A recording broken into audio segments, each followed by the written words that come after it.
whose presentations or whose presentation were disrupted yesterday due to the work of unscrupulous hackers. I'm sure today, IT managers, they dig out consultants, have done enough and put in enough security to ensure that this day 2 and the final day of this scientific congress goes without any hitch or hitches. It is on this note that I want to welcome into the house all distinguished members of the African Sports Management Association, members of the Scientific Congress Implementation Committee, and lead speakers that are in the house today, starting from my own senior, highly revered brother, Chief Dr. Patrick Olusegun Odegbami, one of Nigeria's sports icons, former Super Eagles captain and prolific scorer. Actually, I remember that it was when he scored a goal against the same Ghana many years ago that our broadcaster, whose name I can't remember easily now, said this is mathematical. Ernest Okonkwo said this is mathematical. I'm sure he's going to come with all the mathematical calculations. We talked about diplomacy, sports, and youth sports development. I also see in the house Professor Andrew Fadoju, the head Department of Human Kinetics, University of Ibadan, Alma Mater. I also can see in the house, let me also add that Professor Andrew Fadoju, whom I just introduced, is a consultant sports psychologist of high repute, he has published widely, and is one that we are proud of in the balance of the Sports Psychology Association of Nigeria. I can also see in the house Professor Obi Okonkwo of the same Department of Human Kinetics and Health Education at Nnamdi Azikiwe University, Nigeria. Professor Mohammed Gambari of Bayero University is also with us, and the host of other presenters today. All of you are welcome. If I didn't mention your name, it's not as a result of not paying significance to your participation, but just that you cannot mention anybody's name. On this note, I want to hand over to this morning's known compare, Mr. Femi Abioye. Everybody, good morning. You're welcome. Mr. Abioye. Thank you very much, Prof, for that wonderful roll call. And I would like to add to the fact that we are enjoying some support of some corporate organizations who have given us some value in kind to make sure that this scientific congress gets on the way without hitches. We're most grateful to the Brilla Media Group for all that they did to make sure that over 1 million viewers or followers of that great platform stay tuned to this Congress. We also thank the International Sport Institute, which is a new kid on the block for supporting the work of the 13th African Games Scientific Congress. I'm also very happy to inform us that the biggest conglomerate or the biggest collection of sport managers on the continent, African Sport Management Association, has been the sole organizer of this wonderful Congress. And we'll be going straight into today's proceeding. I'll be the compare for today. My name remains Femi Abioye. Yesterday I was with one wonderful lady from Kenya, Well, I guess she deserted me this morning, but without taking our time, it will be time to listen to our first lead speak for today. And Professor Shiwamota has done a big introduction of Dr. Segun Odegbami, which we all know as mathematical. At this moment, I would like to invite Professor, well, I think it could be a professor if all things being equal in another I wish. short while. And I know it's possible, sir.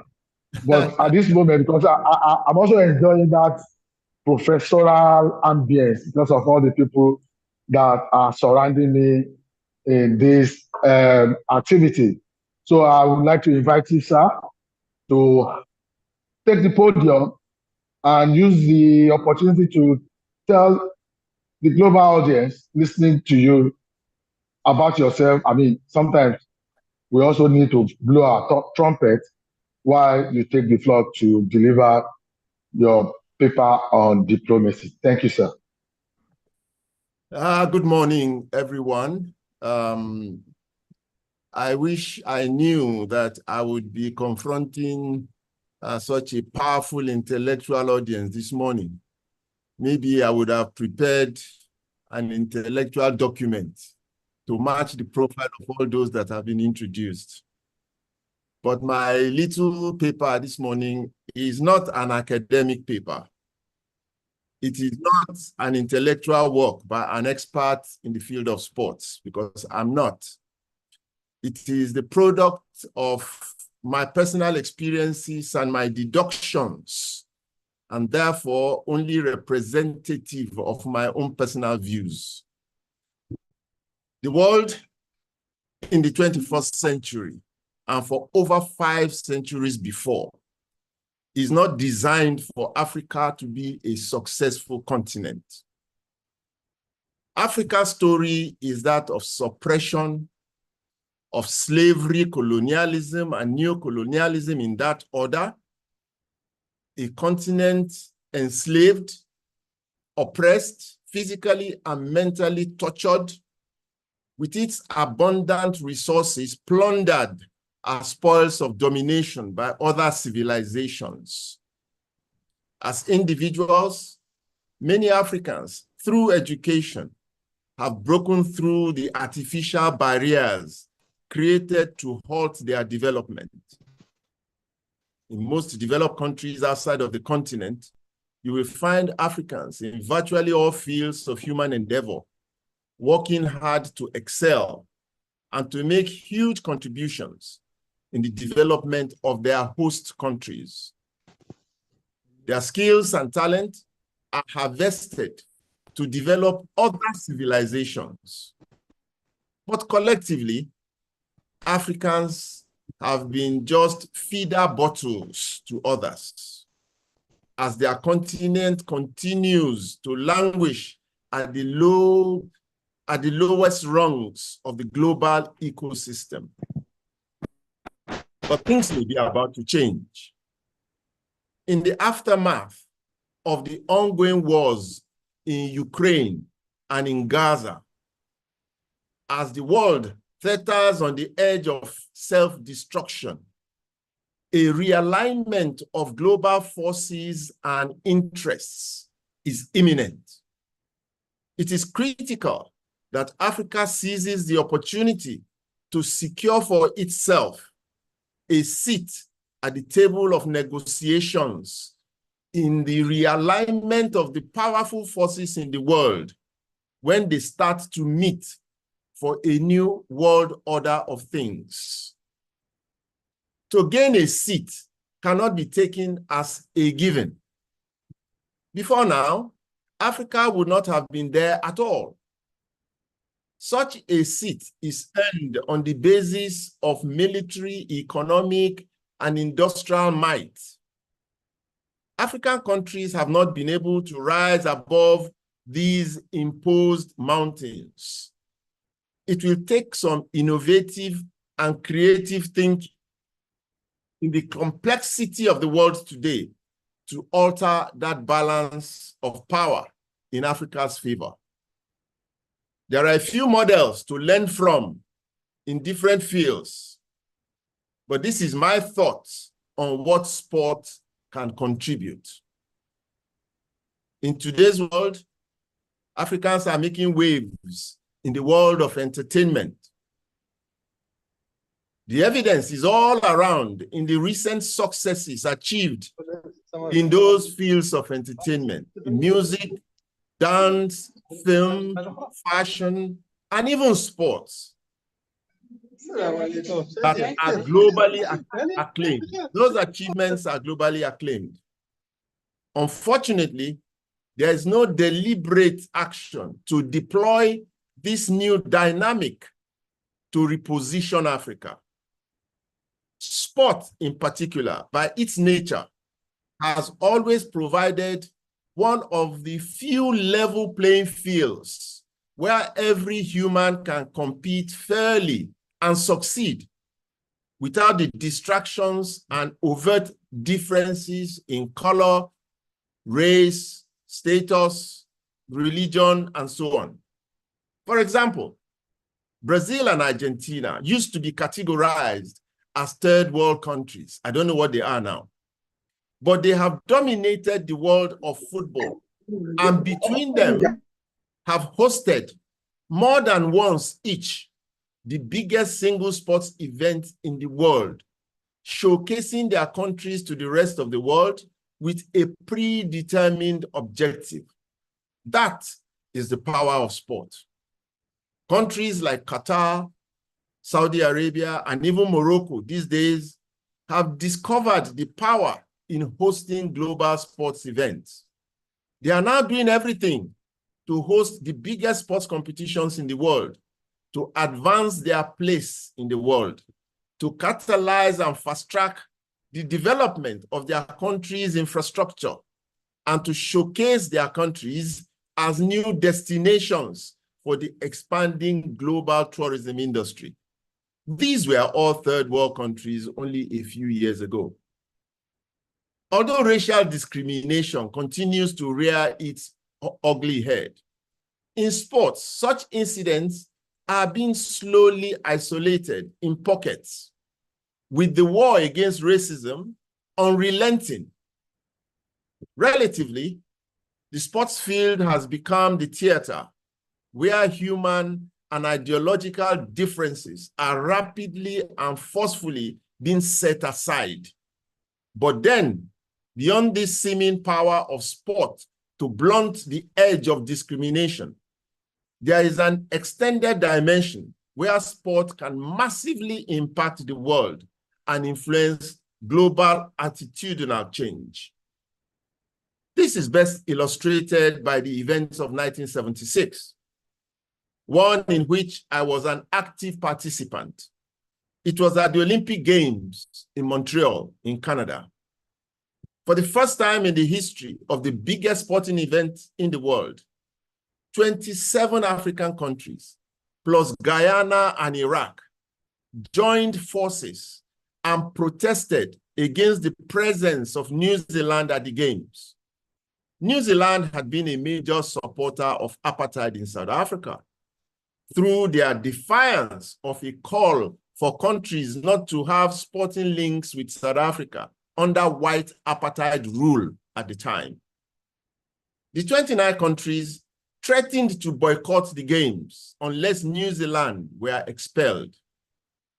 The International Olympic Committee, of course, refused, insisting that the sport of rugby, which New Zealand was playing with South Africa, was not an Olympic sport, and they had no authority. The Africans were adamant. The IOC sent them out of the Olympic Village. I was a victim. Thus began a series of events that impacted the world of sport and global politics together forever. Following the boycott of the African countries, the Montreal Olympics became a financial disaster from which the host city, Montreal, never recovered. This first boycott of the Olympics became a measure of the power of sport as a weapon of international politics and diplomacy beyond sport itself. The next two Olympics, in 1980 and 1984, suffered boycotts by countries in their different ideological blocs. In 1980, the USA led several other Western countries to boycott the Moscow Olympics in protest against Russia's invasion of Afghanistan. 4 years later, at the Los Angeles Games, the USSR led the Eastern Bloc countries to retaliate, and they boycotted the 1984 Olympics. Those were deadly blows to the Olympic movement and to the single human activity that appeared capable of uniting the world. Sport is immune from the vagaries of race, creed, color, and political ideologies. Yet in 1976, 1980, and 1984, weaponizing sport eventually led to the actions that accelerated the release of Nelson Mandela from jail after spending 27 years in political incarceration. The abolishment of the system of apartheid in South Africa was also done. And we had the first election of the first Black African president in South Africa. This was all because of the boycott of 1976 in sport. So 1976 became a watershed, a clear evidence of the impact of sports beyond trophies and medals. And since 1984, the world has tried to avoid further weaponization of sport in a polarized world and has done much to maintain the neutrality of sport in world affairs. The world has been doing everything to avoid another occurrence of sports deployment as a political weapon. Unfortunately, the genie had been let out of the bottle. Sport had lost its innocence in global affairs and have now become the new frontier to be introduced into the war of civilizations. Meanwhile, the universal followership of sport has turned it into a huge global industry, fueling economic and social development like no other activity on earth. Several countries have deployed sport to accelerate and catalyze their national development and reposition their countries, even if optically to start with, as emerging superpowers in the world. Sport now leads as a tool that can be strategically and carefully deployed for good causes and to reposition countries in an emerging new world order.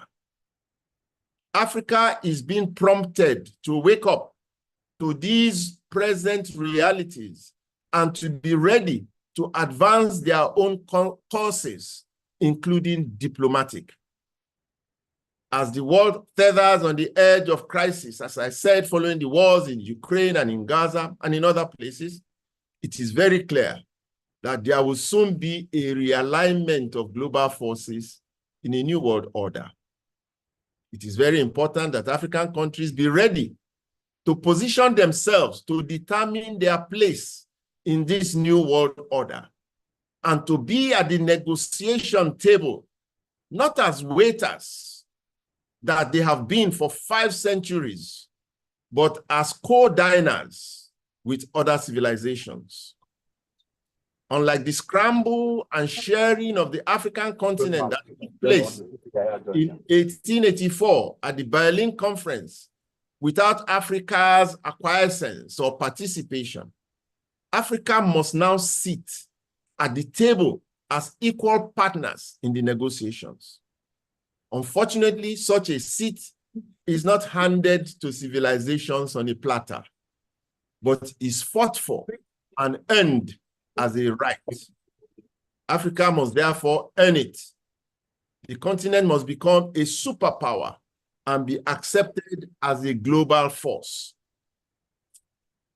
Presently, the continent is a small-time and remote player in the scorecard of accomplishments in the major fields of the military, industry, science and technology, economics, and so on.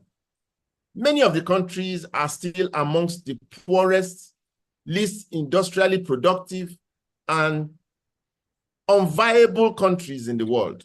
They cannot be equal partners on this basis.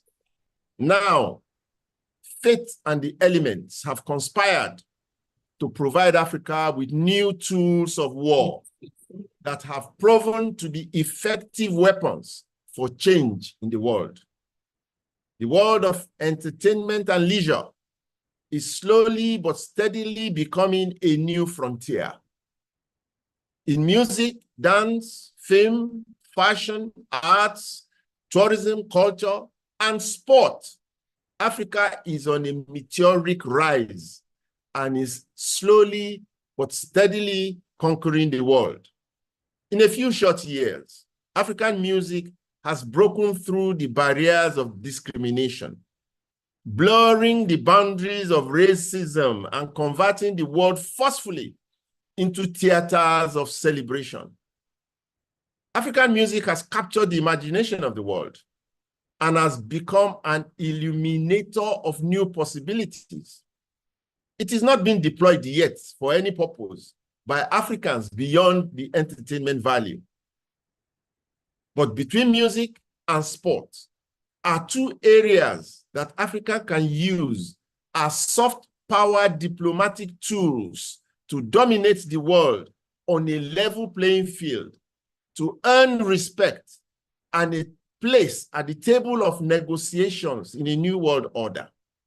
Sport, even bigger than music, and demonstrably more potent as a global tool for change, strategically deployed, can become the most powerful change agent for Africa in the new dispensation. That's why the connection with African youths in sport is important. They must wake up to the present realities and opportunities and deploy this, their passion, to create the world that they will inherit from the present generation. This is a new field, a new tool, a true soft power weapon for change, for good. It is called sports diplomacy. The youths must start to dream big dreams, to venture into the realm of seeming impossibilities and be a part of establishing this new world order in the making. Every African country must establish a sports diplomacy department within its architecture for sports, for academics, for external affairs, for national orientation, and even for economics purposes. Sport is a possible and positive weapon for good that no force on earth has been able to stop and can stop. This is therefore a wake-up call for the youths of Africa to explore the potentials of sports diplomacy in youth sports management. I thank you for listening to my thoughts, my humble thoughts. Wow, that require and deserve some very wonderful accolade. I did not expect anything less from the mathematical, who also have the gap of the beautiful language of English. Thank you very much, Dr. Odegbami, for that wonderful rendition. I think one thing that really resonates very well with me from all that you said is sports diplomacy is for all. Thank you very much. And please stay tuned because we will be coming back to you shortly after we take the other lead speakers to answer one or two questions that the audience may have. Thank you very much, sir, for your wealth of experience and the knowledge that you have shared with us. I'm sure all the people on this call attending this conference from all over the world will find important message to take back to their different institutions. Thank you very much, sir. At this moment, I will be moving very swiftly, and I will be inviting the next lead speaker who will be speaking to us on another very interesting topic from our conference today. I will be very happy if Professor Andy Fadoju of the University of Lagos could take the floor. I hope your mic is unmuted. University of Ibadan, Professor Fadoju is of University of Ibadan. Yes, sir.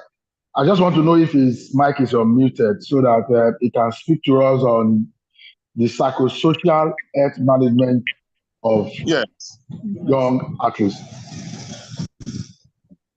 Without taking much of our time, Prof, you have the floor, sir. I have the floor now. Yes, sir. Yes, sir. Yeah. Okay.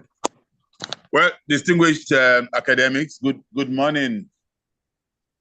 I salute the organizers of this scientific summit for their perseverance and the effort that have been put into it to make sure that this is actually holding at this time. I am to talk or speak on psychosocial health management of youth athletes. And my presentation is going to be dwelling on a kind of tag that I call giving it back to the actual person that should be doing the right thing. The youths should be the architects of their own fortune. And then, of course, they should be able to take their destiny in their own hands. We as managers, as coaches, or whatever positions we occupy, can only assist them in attaining the state of health that they should normally attain. To say that the health of athletes is of paramount importance in the field of sports is to say the least. Of course, it's only a healthy person that can do sports. If somebody has some medical issues or has some psychosocial health challenges, obviously the fellow will be on the sick bed or in a rehabilitation house where medical people will need to do some work on him or her. Sports, as it were, has become a global network of connections where people interact and make transactions of all kinds. So many billions or trillions of money, dollars, are expended on sports every year because of the importance of this. And of course, sports should take place in an atmosphere that is devoid of... Hello, Prof. Can you hear me?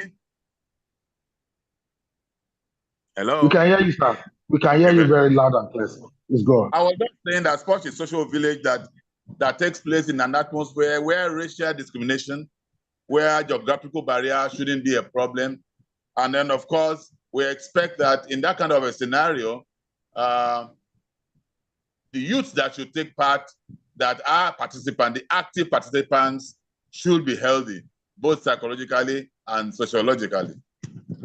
Amongst the very many benefits of sports are the fact that it promotes friendship, promotes international relations, promotes diplomacy, and many other benefits that we get from sport participation.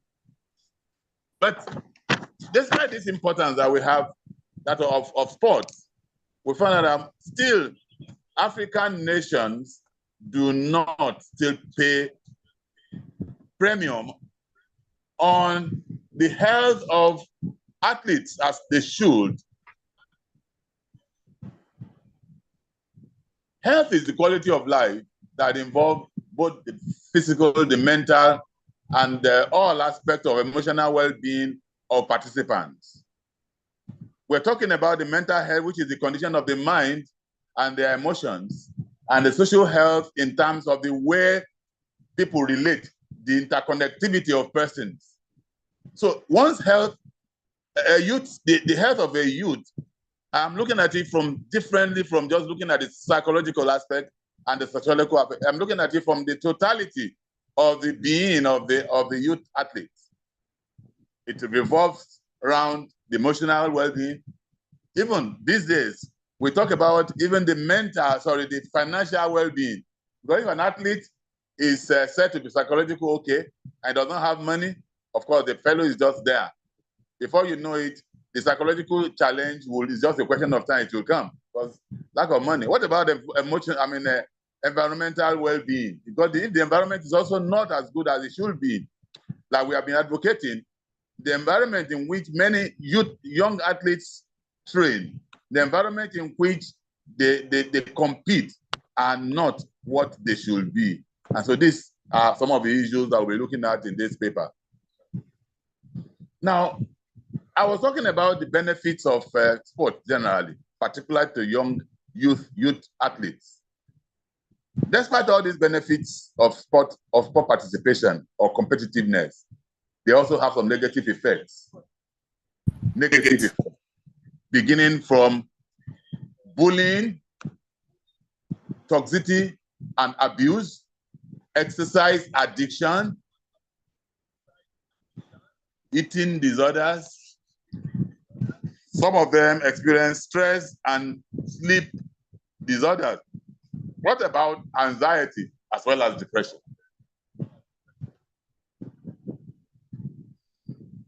These conditions that I just enumerated above are not that constant like that. They fluctuate. The health of the athlete, the youth athlete fluctuates from the positive to negative side. That's why you see the illustration. The status of health, both mental, either mental or social, emotional, or whatever type of dimension, fluctuate from the wellness continuum to the risk behavior continuum. Now, there are lots and lots of improvement that can be brought about with sound psychosocial health among youth athletes.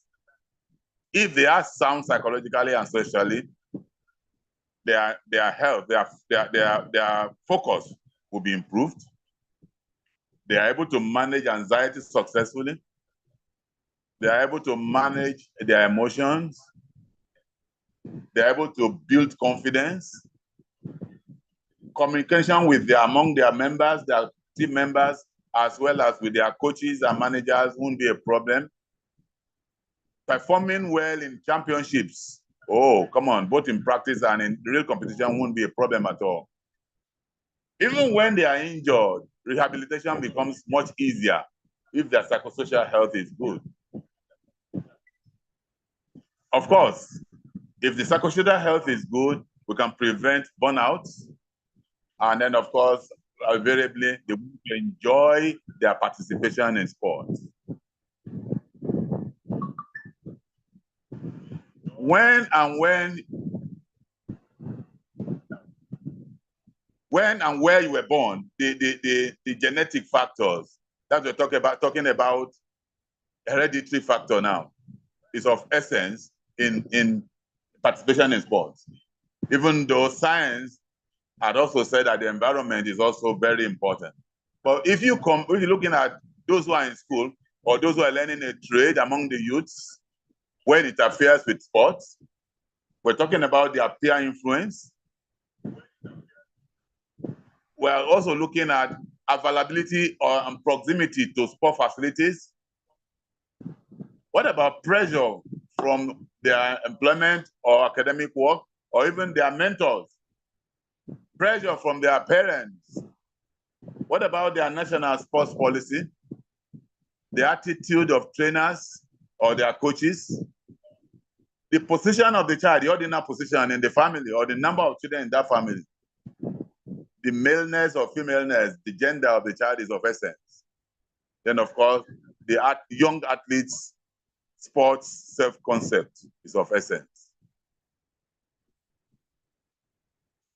Now, when we talk about the concept of wellness, we are looking at it from the perspective of a healthy behavior, or that is an action that helps prevent illness and accidents, the one that helps to promote health for the athletes and for people around him, or the actions that improve the quality of the environment. If the child athlete or the young athlete moves away from the healthy behavior, then he will tend towards risk behaviors that can lead him into trouble, either into accidents, injuries, things that would threaten his health and those of others, and those that even destroy that of the environment. It is important for us to know that if a child, the youth athlete is healthy,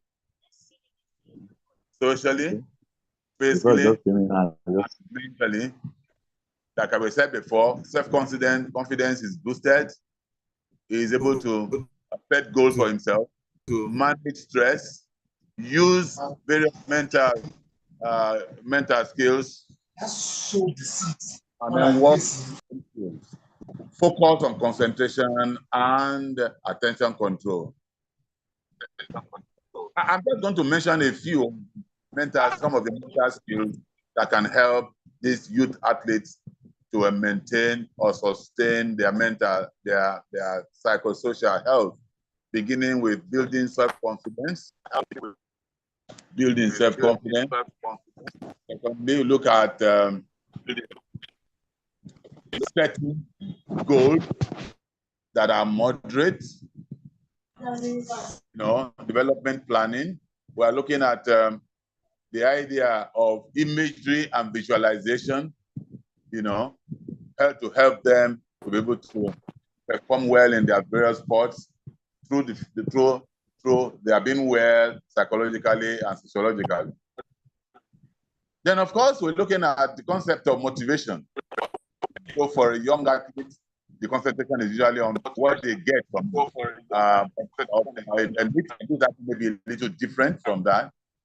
So we're going to help them with things that can sustain them, motivate them intrinsically, or their participation. We're not going to stop at that. We're going to look at some off-court issues. Like academic stress, strained relationships, the ability to manage time, family conflicts, financial concerns. Like I said before, if an athlete has financial concerns, of course, he's going to be in a state of disequilibrium in his psychosocial health.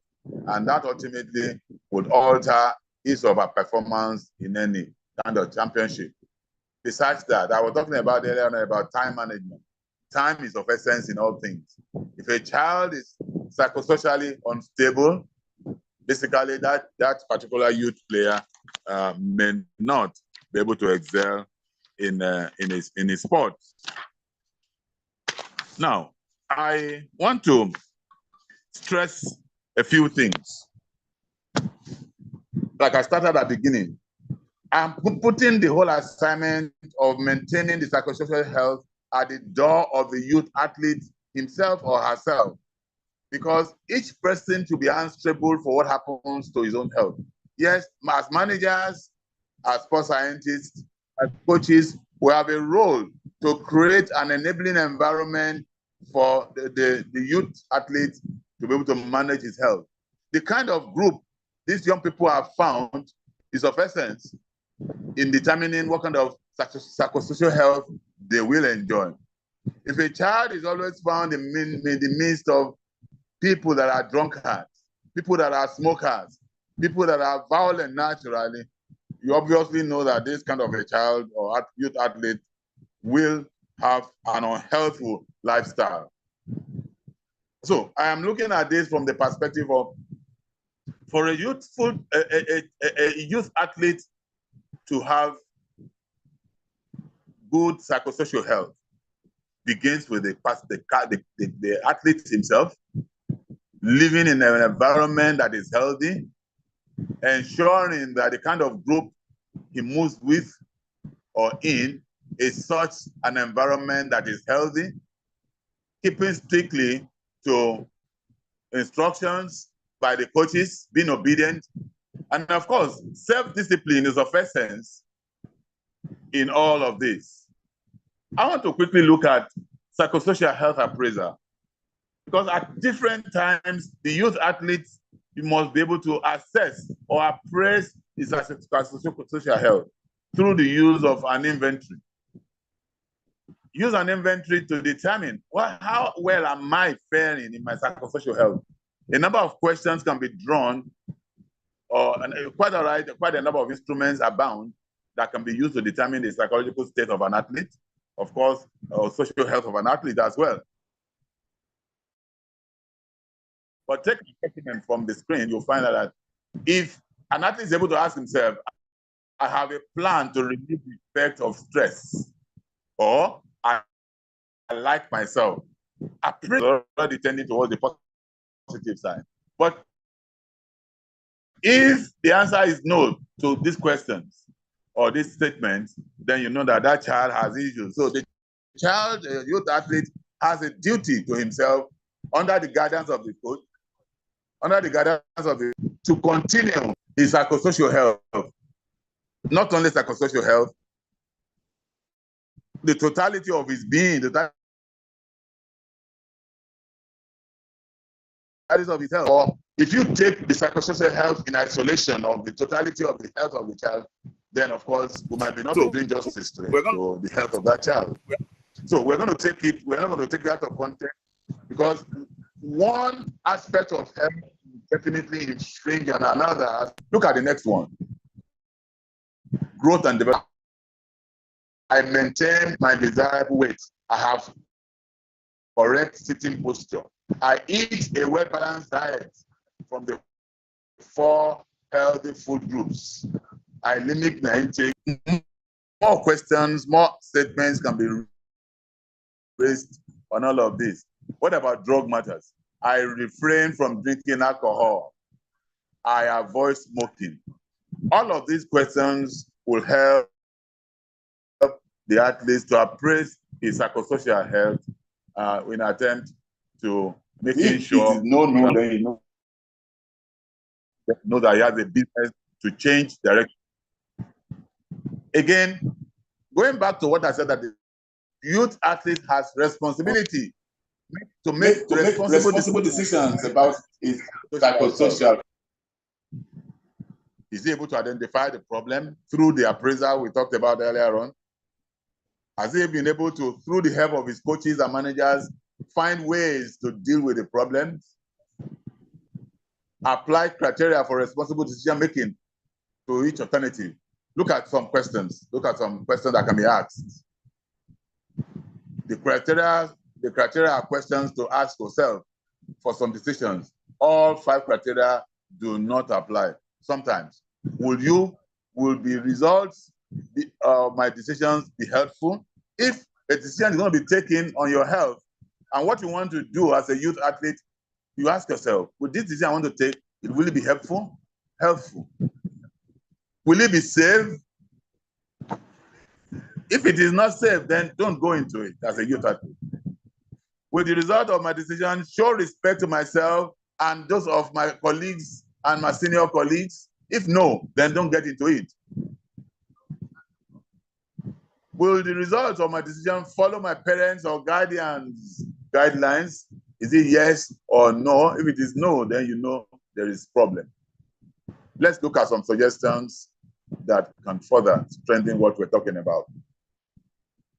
Athletes should keep reminding themselves about their goals, where you want to go. You have, remember at the beginning we said youth athletes should be assisted to set goals.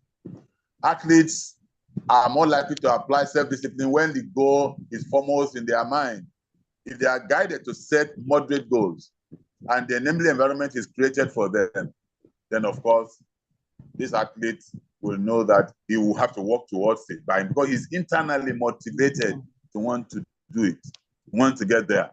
The second one is to establish a self-reward system. I always encourage athletes, whatever happens, give yourself a treat. It's not about keeping money, saving all the money in the bank, or if you like to catch some fun, you like to spend some money on yourself, reward yourself. A reward system, not only believing in external rewards, not only trusting that it's only when the coach rewards me or the management give it on your own self. You have some little thing on your, maybe it begins with wearing the type of dress that you like to wear. Do not forget the question we have raised before. The kind of dress you want to wear, is it what will disrespect me? Is it what will make me look good? Reward yourself. Then the youth athletes should select healthy role models. Healthy role models. They should look at the people that they can emulate. Standard, set standard. Earlier on, the chairman of president of ASMA was talking about Mathematical Odegbami, our respected sports administrator. People that take after such a personality will say, yes, this man is successful. He will try to follow his path towards making sure that you do things in line with what will make you get there. Select healthy role models. And like I highlighted earlier on, employing mental preparation and using adequate mental things at different times, not limiting yourself to the crude and old ways of doing things. There are lots and lots of scientific ways of handling mental health of athletes. Let me wrap up. The psychosocial well-being of youth athletes is of paramount importance for success to be attained in sport. If an athlete is to be successful, I want to modify that a little, that the totality of the health, not just the psychosocial alone, is paramount. But for this point, we are taking for granted that the other aspects of health, the emotional, the environmental, and all that are constant. They are good. Then, of course, the psychosocial well-being is of paramount importance. The use of various forms of exercises and mental skills, improving the health and wellness of youth athletes, have been found to be highly valuable. There's no contest about that. Various mental skills have been used to stabilize athletes' psychological well-being. And so this can continue to be used. For the exercises to be effective, guidelines must be strictly followed. Most importantly, the individual youth athlete must be disciplined. It requires a disciplined and committed mind to adhere successfully to the vital points raised in this paper. So if you're an athlete is just doesn't care, and maybe the handlers also do not care, then of course it's just one of those things may not be successful. Psychosocial health is a component of the total wellness that have been emphasized. And so youth athletes should take all aspects of health very seriously. Mr. Chairman and the House, thank you very much for the opportunity to present this, make this presentation. I wish you all the best in the remaining presentations. Thank you. Thank you very much, sir, for that wonderful chronicle of how what you tag as the athletes taking their health as an inventory in their own hands. I know that you've shared a lot of nuggets that these youth can take advantage of. And we thank you very much for your wonderful presentation. We'll be moving very fast now, and it will be the turn of Professor Obi Okonkwo, who is an advocate for the girl child. I know he has a lot to tell us about why we should always observe gender balance in our activity, and that's why we are bringing her on stage now to present to us the girl child education through sport. Sir? Mr. Bioye, please, just an interjection. Yes, an interjection, please. I want to know if the Vice President of ASMA West Africa is in the house. Ambassador Sylvester Akwejamoye. Is he in the house?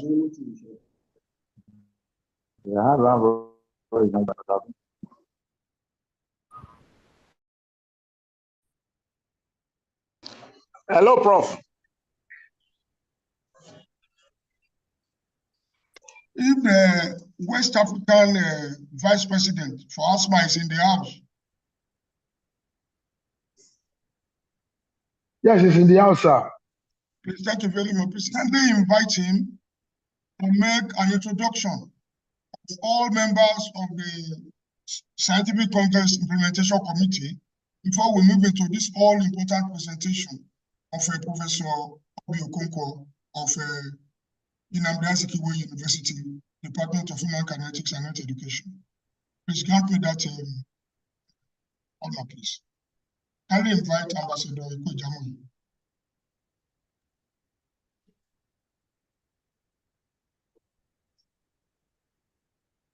I'm sorry for the break translation. If I can't find Professor, I think, okay. Can the IT people grant mic to the Vice President of ASMA West Africa, Ambassador Akwejamoye, please?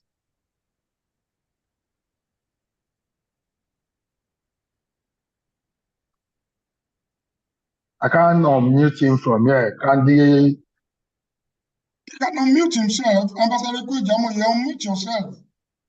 He can't unmute himself. They have to unmute him. Professor Yenuga. Professor Yenuga. Please, can you unmute? The chairman, sir. Can you Chairman, unmute sir, with due Ambassador Akwejamoye? The chairman, sir, with due respect, I think we should. And to the whole world.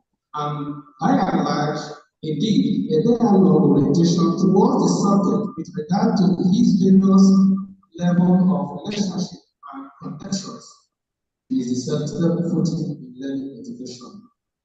At this juncture, my dear friends, the question of who or what the subject is comes to the fore. The work of Eric Stewart and Roy then on the subject, I try to answer by awakening the necessity of uncovering the thematic of what or who the subject is. Thus, who is the subject and what is it all about?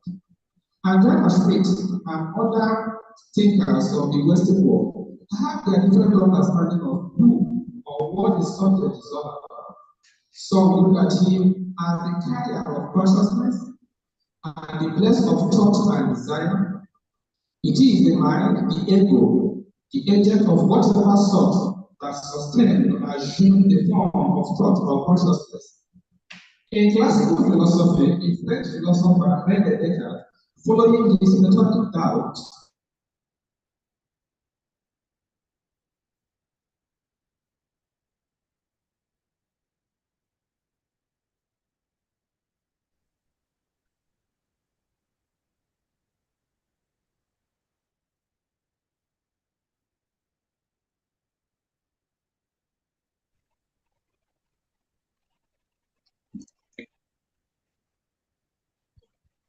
It's from there. You can switch off here, unless you want to continue.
ṣẹlẹ̀.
Okay, no problem.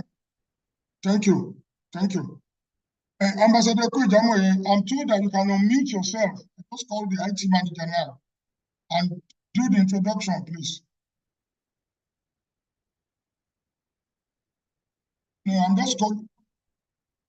Don't worry, I'm just sending your message to them. Ambassador Kwejamoye, I'm told that you can unmute yourself. Mr. Femi Abioye, you can also unmute yourself. Everybody can mute and unmute themselves. What I do is just to ensure that there are no noises at the background. Please, Ambassador Kwejamoye, while Professor Okonkwo is putting a set together in Oka, can we use this opportunity for Ambassador Kwejamoye, the Asthma West African, Vice President West Africa, to please make an introduction of himself and members of his committee? Hello, I'm here. Please. Is it my time? Everybody has been waiting for you. No, you interjected me to do some introduction. Do I Please, continue? please, just wait. Just wait. Let me be sure that Ambassador Kwejamoye is not ready. If he's not ready, then Hello? we'll call you, Prof. Hello, I'm ready here. You wanted to do some introduction. Accepted. Please Do I just stay continue? ready. Prof, please stay ready where you are. Stay ready. We will be I called am now. here. Please just stay ready. Ambassador Kwejamoye, please, can you make the introduction?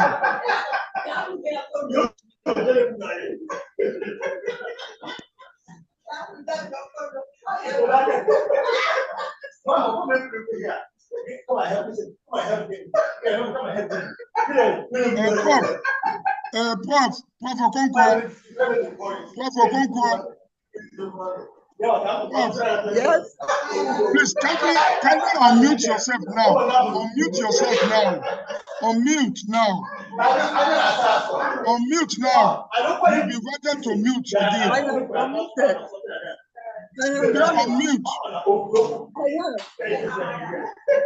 There are too many noises from my background. Since the noise is coming from my background, I'm going to need to mute her. Please unmute her. Unmute her, please. Unmute everybody. Mute everybody. Who is this host that you have put again? Please mute everybody.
not happening. Okay, it has happened now.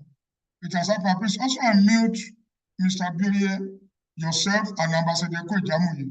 Unmute these people.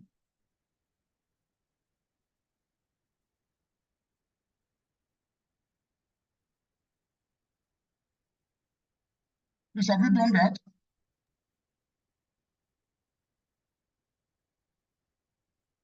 Hello? You are not hearing me. I can hear you. Please, Ambassador Ekwe Ijamoye, you have been unmuted. Can you please go ahead to make the introduction?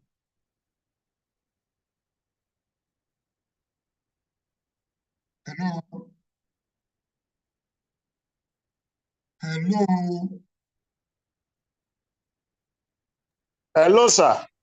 I said you can, Ambassador Ekwe Ijamoye, go ahead with the introduction. Okay. It is this reason that we have interjected the program. Okay, Prof.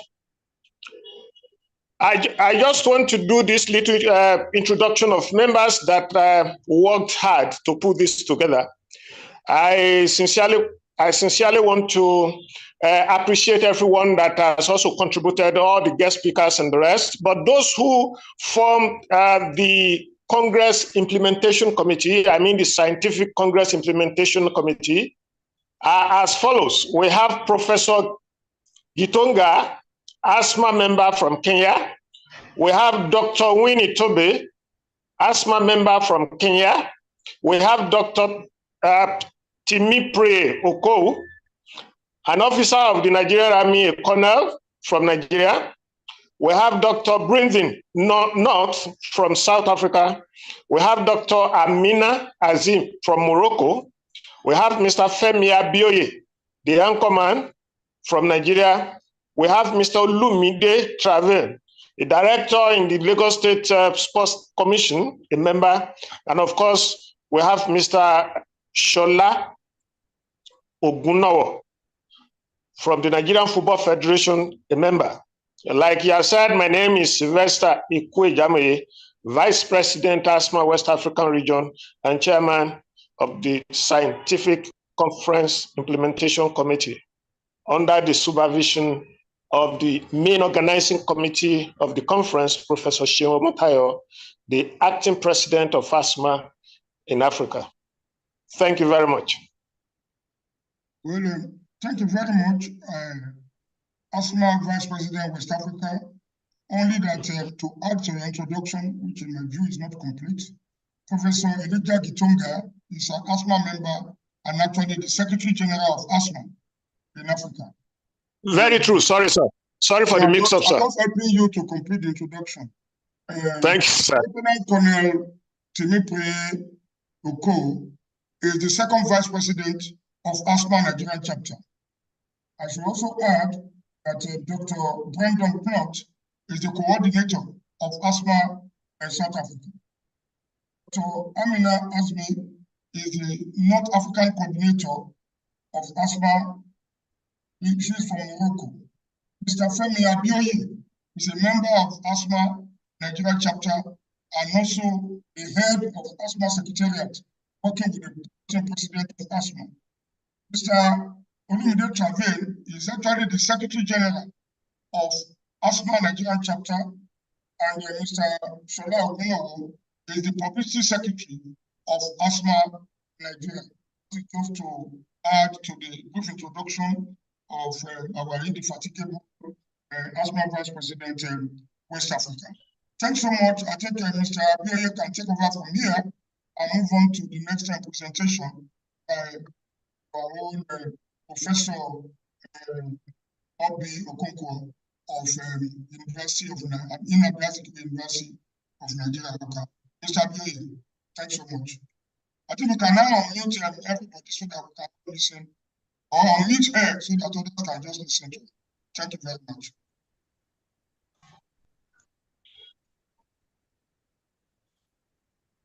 Mr. Abioye.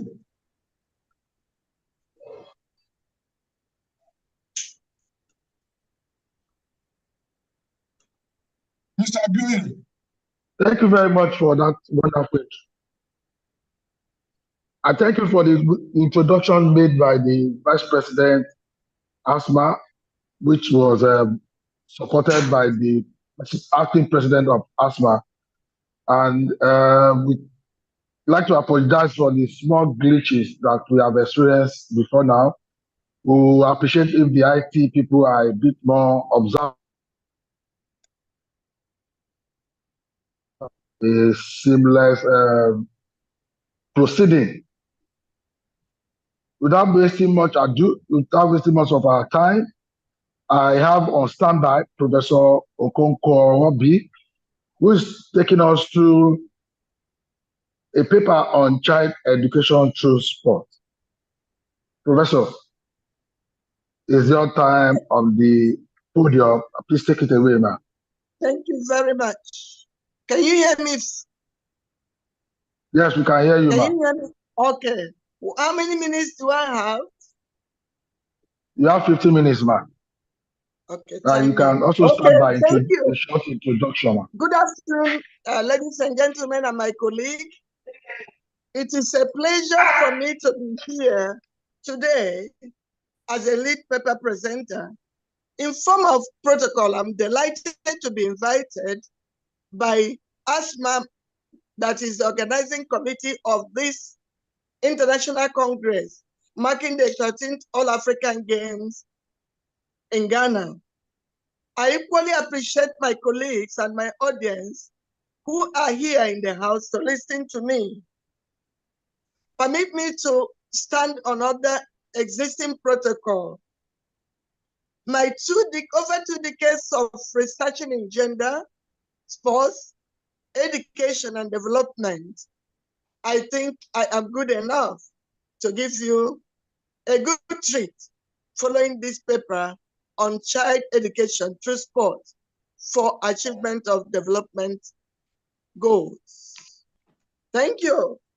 Okonkwo 2024-23 have asked 3 pertinent questions.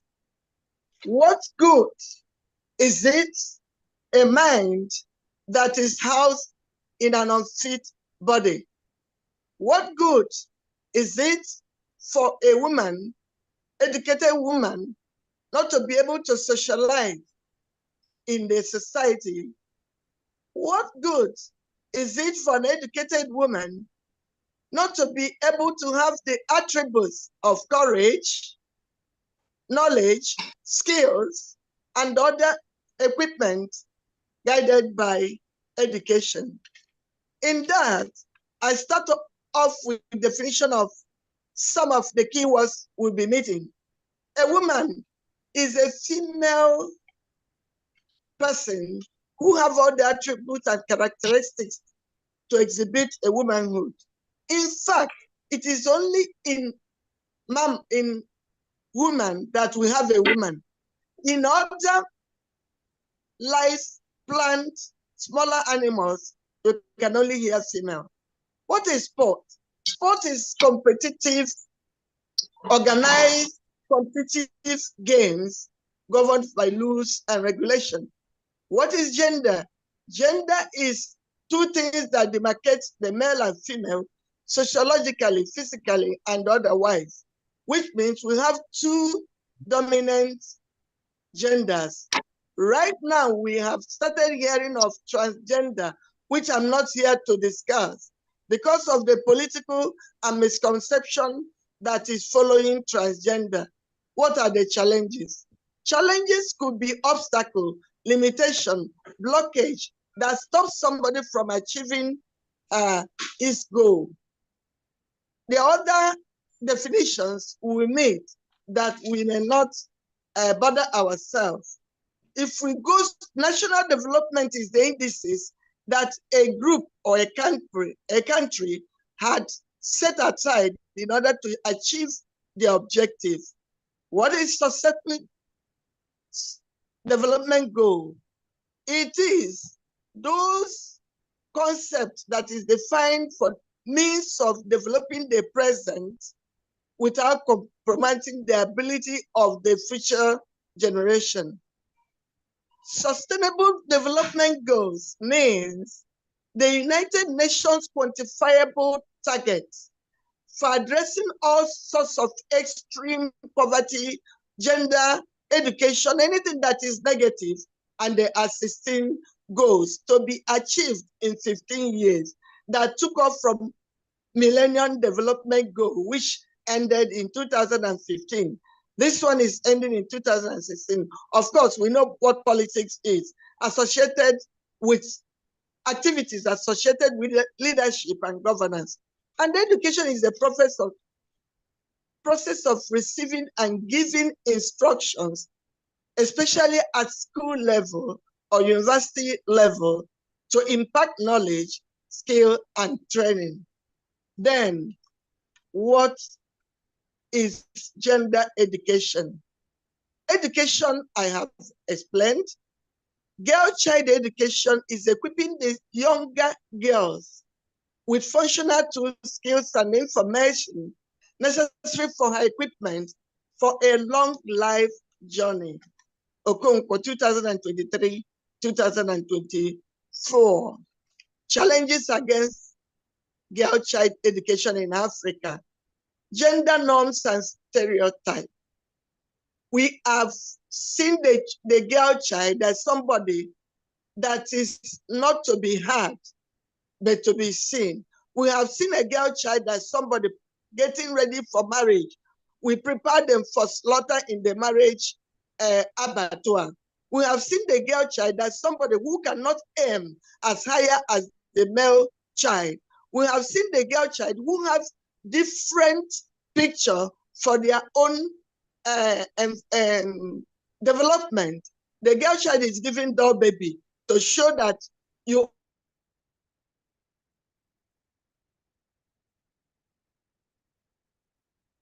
are being prepared for womanhood, how to breastfeed, how to raise children, how to cook in the kitchen, how to be ready for your husband in the other room, how to work in the farm, how to do a nature job.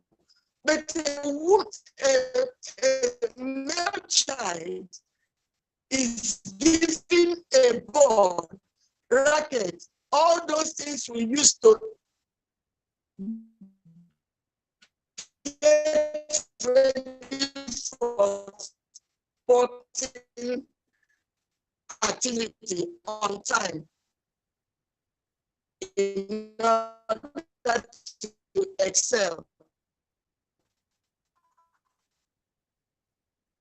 There are other societal pressures, like in Nigeria, where I come from, that women are not supposed to bargain for anything that is landed property. They are not supposed to.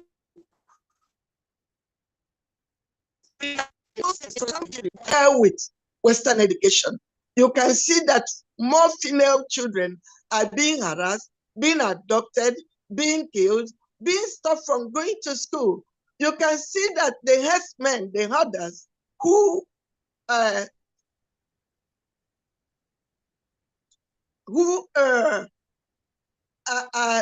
naming the farmers or the travelers or people going to school, attack more women. So violence affects more women. Psychologically, there are other things that a woman that are believed to know. If you go to school, you become a flirt. If you go to school, you will not be good enough to save your husband and your children and your in-laws.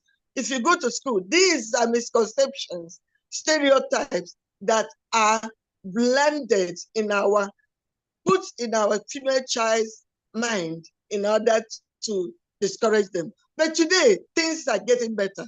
I cannot say we're going backward. We are making better. That's why I am choosing to speak on this topic. Gender education through sports. The challenges of girl child education, having said, what is gender education through sports? The education can be seen through informal education and formal education. Informal means awareness, encouragement, impacting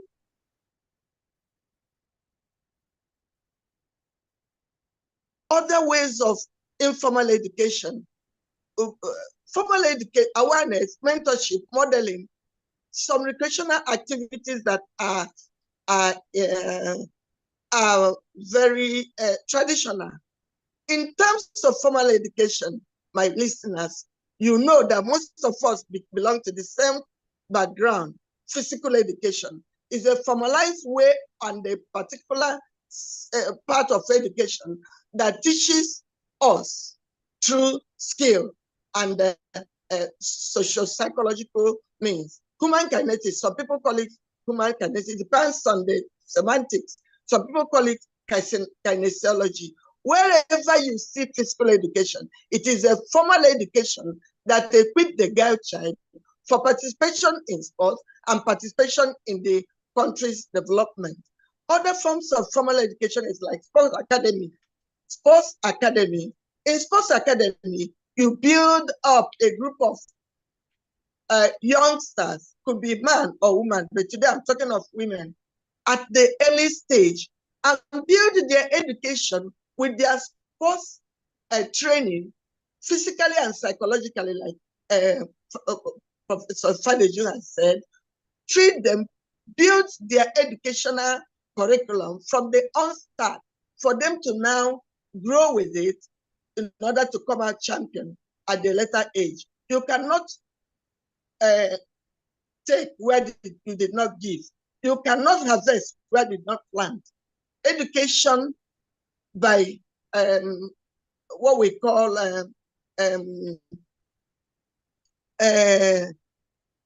sports academy is building, planting on the small children in order to harvest their own at the later age. What is sustainable development? I've said it is a 17-point agenda made by the United Nations to take off from what we call Millennium Development Goal that stopped in 2015. This other one took over in 2016 and leveraged on the gains made by Millennium Development Goal to now include more 9-point agendas. Instead of 8 for Millennium Development Goal, we now have 16 development goals. Number 1, poverty is on the screen. Poverty is now shown in a pictorial form. I hope you see it. Hello? 2, zero hunger by the year 2030. 3, good health and well-being. 4, quality education. 5, clean water and sanitation. 5, affordable and clean energy. 7, decent work and economic growth. 8, industrial innovation and infrastructure. 9, reduce inequality, or 10 rather, reduce inequality. 11, sustainable city and communities. 12, responsive consumption and product receiver. 13, climate action. You have heard of climate changes all over. The heat burning us in Africa today is not about the weather we know about. It is about climate changes. We have done a lot of harm to our hemisphere, to our environment, that the environment is rioting against us. People are now sleeping, removing all their shirts, removing all their sleeping gowns. In fact, at a point last night, I almost removed my skin because of the effect of climate change. Life below water, then life on land should be good. And 16, peace, justice, and strong institution. Finally, partnership and achievement goals.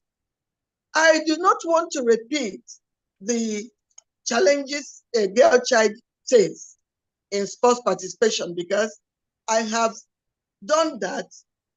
The challenges and barriers and obstacles they meet in education, they look alike. But in terms of sports, they have more psychological and sociological challenges. In psychological, the female child is meant to believe that participating in sport will make them muscle engineer. We'll get to the pictures where they will get picture of non-athletes and boost their muscle in the internet to show that whoever participates in sport have a rough muscle, man like tomboy.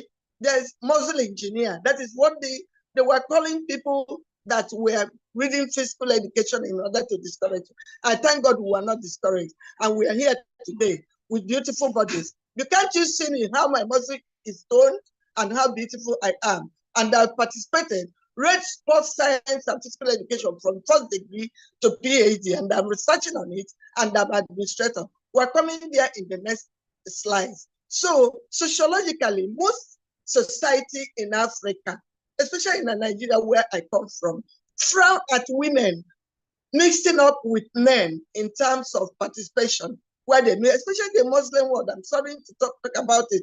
Muslim beliefs do not allow female to mix freely with men, even in the same bus. If you enter a bus or a taxi where a man is already seated, you are not allowed to go there because you don't brush body with a man. You do not participate with men in certain sports. That is why a canvas is being made now for female Olympics only, where no man will be, where no man will participate, where no man will be a manager, where no man will be one of the coaches, where no man will be one of the officials. Can you imagine a world like that where only women belong? We are coming to that. We have other psychological, sociological, societal norms, the wearing of outfits by women. Every sport has its own peculiar dressing code. You cannot swim with a hijab. You cannot do 100 meters with a hijab. You cannot do a long jump, for example. All athletics, you cannot do it with well-dressed dinner dress or hijab. You cannot just do all this. You wear something that is moderate, that is the dressing code of that particular sport, but some religion abhor it, including the so-called the born-again Christians. They want everywhere covered before you enter the field. Hey, my people, my audience, won't you believe with me or agree with me that it will hinder your participation in a particular sport? Psychologically, they have been told that female athletes are careless, they are violent, they cannot make a good wife, they will not bear children. Even if they bear children, they cannot take care of the homes. Even if they take care of the home, they are flexed, because when they leave their husband to go to other countries to participate, like other countries have come now to Ghana, where we are today, they will mess up with the children, with this. We know ourselves, we know the training, we know the encouragement. We're not going there to look for men, we're going there to serve. And most of us who have participated in sport know that we made it without looking for men. Other misconceptions are their economic power. Women are reduced to the lowest economic empowerment because of their education, because of the occupation they are freely allowed to enter. Because of where they belong in this. I'm a professor today, but all I have belongs to my husband. If I want to buy a car, I buy through my husband. If I want to buy a land, no land vendor will sell to me unless I bring a man. If I'm not married, I bring a small child that is related to me, provided he's a man. These are misconceptions. We are discouraged. I'm not saying that people like in this house belong to this bandwagon. No, because we already know where to go. That's why you are encouraging us. That's why you ask me, among the lead paper speakers, we're only 2 women among maybe 7 men. Thank you for calling us. More women will come next time so that you know what a man can do. A woman can do it. I'm not saying better. It is a collaborative world. We are not saying women equality. We are saying justice and fair play for each gender to collaborate to lead to sustainable development.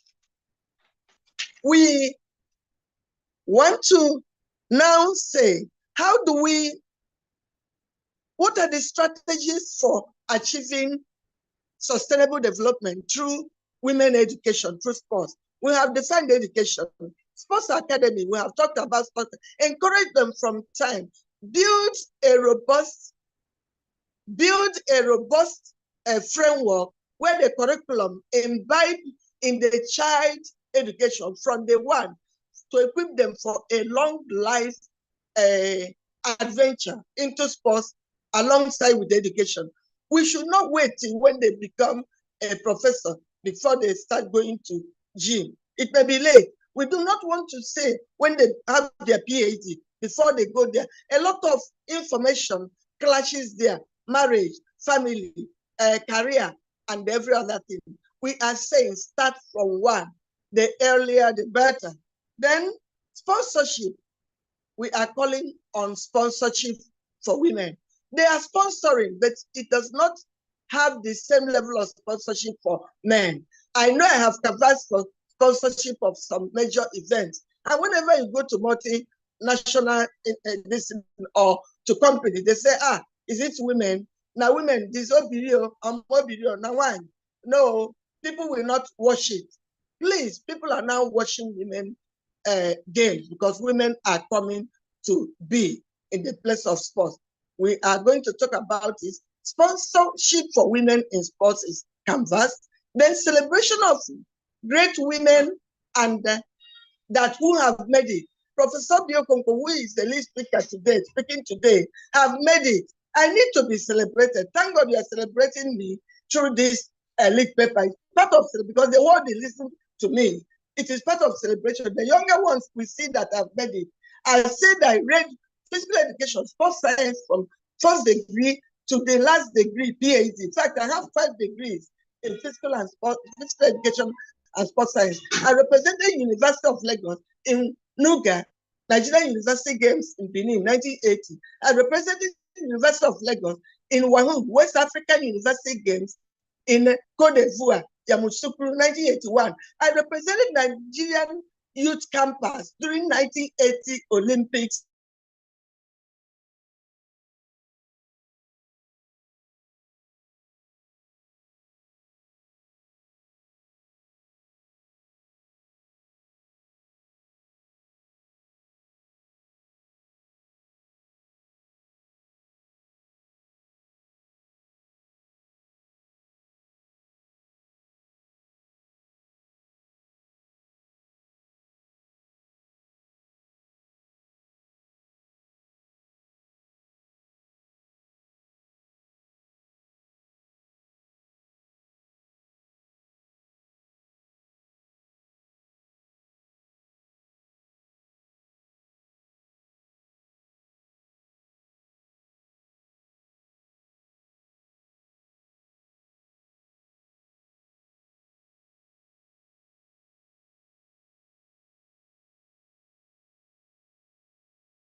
Hello?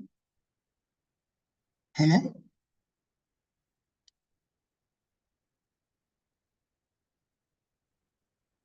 Mr. Abioye. Mr. Abioye. Professor Oyenuga.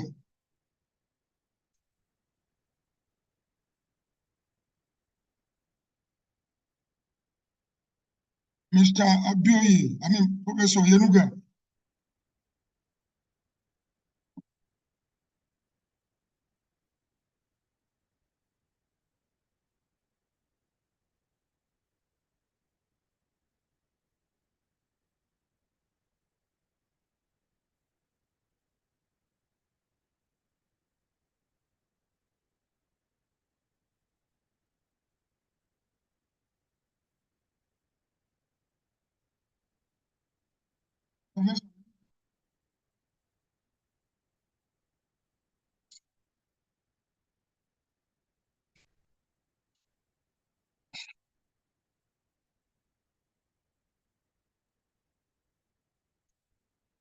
Professor Oyenuga.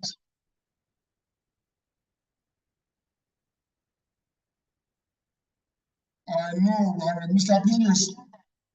Mr. Abioye said he cannot talk because he cannot unmute himself.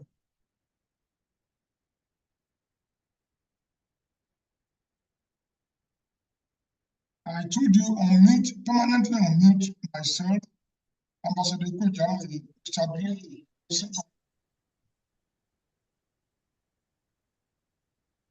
Good afternoon.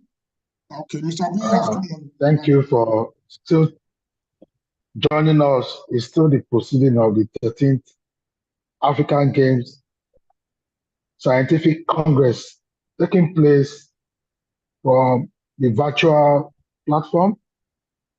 And we lost Professor Obi Okonkwo, who was speaking to us on Get Child Education. These are the limitations of technology. And unfortunately, we will have to continue the proceedings.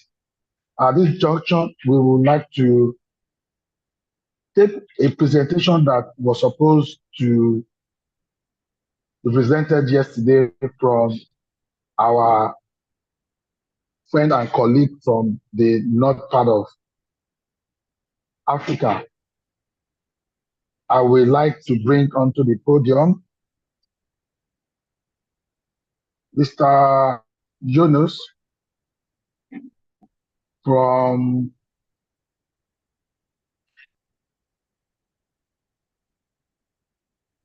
I hope I got that name correctly. Is speaking to us on visualizing the intellectual structure, evolution of student athletes dual career research, which is a bibliological or bibliometric analysis by Dr. Abdurrahim and Yunus Karosh from Azan II University, Casablanca. If he's ready with his presentation, please kindly have the floor. I would like to prepare our mind and to also let us know that this presentation might be coming in both English and French, and you will have the opportunity to listen to the transcription if you use the require button on your Zoom link. Can Mr. Yunus be on mute? The IT people, please, can you unmute?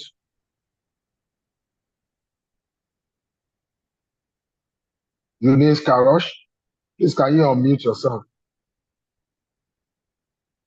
I'm happy also to announce the arrival, I use that word deliberately, of my co-host, Winnie-Tube, Dr. Winnie-Tube, who is joining us from Kenya. Please, Doctor, can you unmute yourself and this August gathering while we await our friend from Morocco to unmute himself.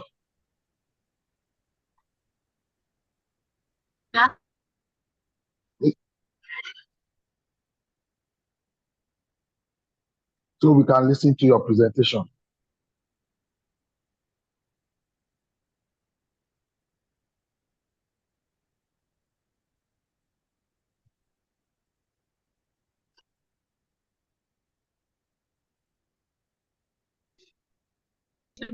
Dr. Winnie, you are welcome. Good afternoon from Nakuru County in Kenya, to just help you to get some of the translations from French into English.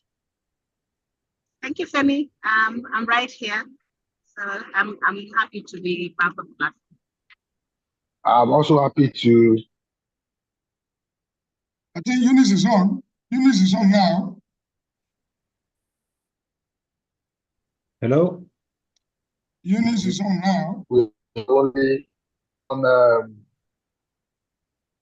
or two female speakers on this Congress. And I was looking for the opportunity to let her know that I also have a female co-host who unavoidable.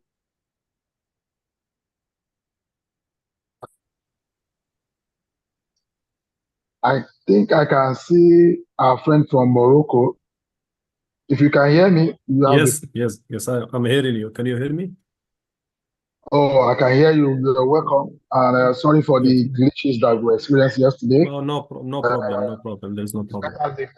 So you can go ahead and have the floor to make your presentation. Thank you. Okay. How much time do we have? 10 minutes, please. Okay. So first, let me thank all the organizers for this Congress.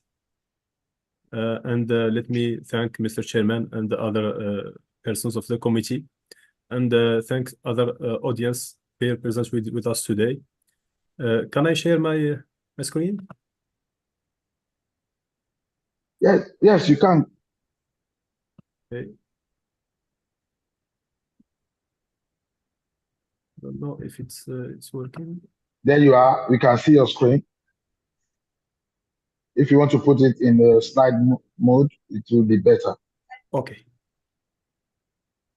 Great. You can go ahead. It's great. Okay. Yes, good. Okay. Okay. You can see my screen now. Very well. Okay. Good. So my presentation today will be about the topic of dual career of students athletes who are engaging in both PAS, scholar, and academic one, and we are visualizing the intellectual structure of the evolution of students athletes research, a bibliometric analysis. So we can start with a brief introduction with some definitions, objective research questions, the methodology, results, and a brief conclusion. I'm going a little bit fast because time will not let us present all the presentation. So for the definitions, what is dual career? We mean by dual career the combination of two paths. An elite athlete is engaging in sports and in education at the same time. We call it dual career. It's a little growing topic in the research field. And bibliometrics. What is bibliometrics? Bibliometrics can give us a tool for a comprehensive tool that is visualizing the intellectual structure, the trends of research, and maybe the future directions. The software that we are using for this bibliometrics is called VOS Viewer. We will see the screens in the presentation below. So bibliometric analysis can be performed in two ways. First, performance analysis. What is performance analysis? It's about all the contributions like publications, authors, institutions, countries, etc. While science mapping examines the connections between these elements. You can see such citation analysis, bibliographic coupling, keywords analysis, etc. The objective of our research is to present the state of the intellectual structure and the emerging trends of the dual career research field. And there is 5 research questions. The first one about the evolution of the publications. Second, the authors and their institutions. Which countries and academic journals have published the most, and what keywords networks exist? And finally, we will finish by the bibliographic coupling of this topic, which led us to the themes that are most studied among these scholars. So methodology.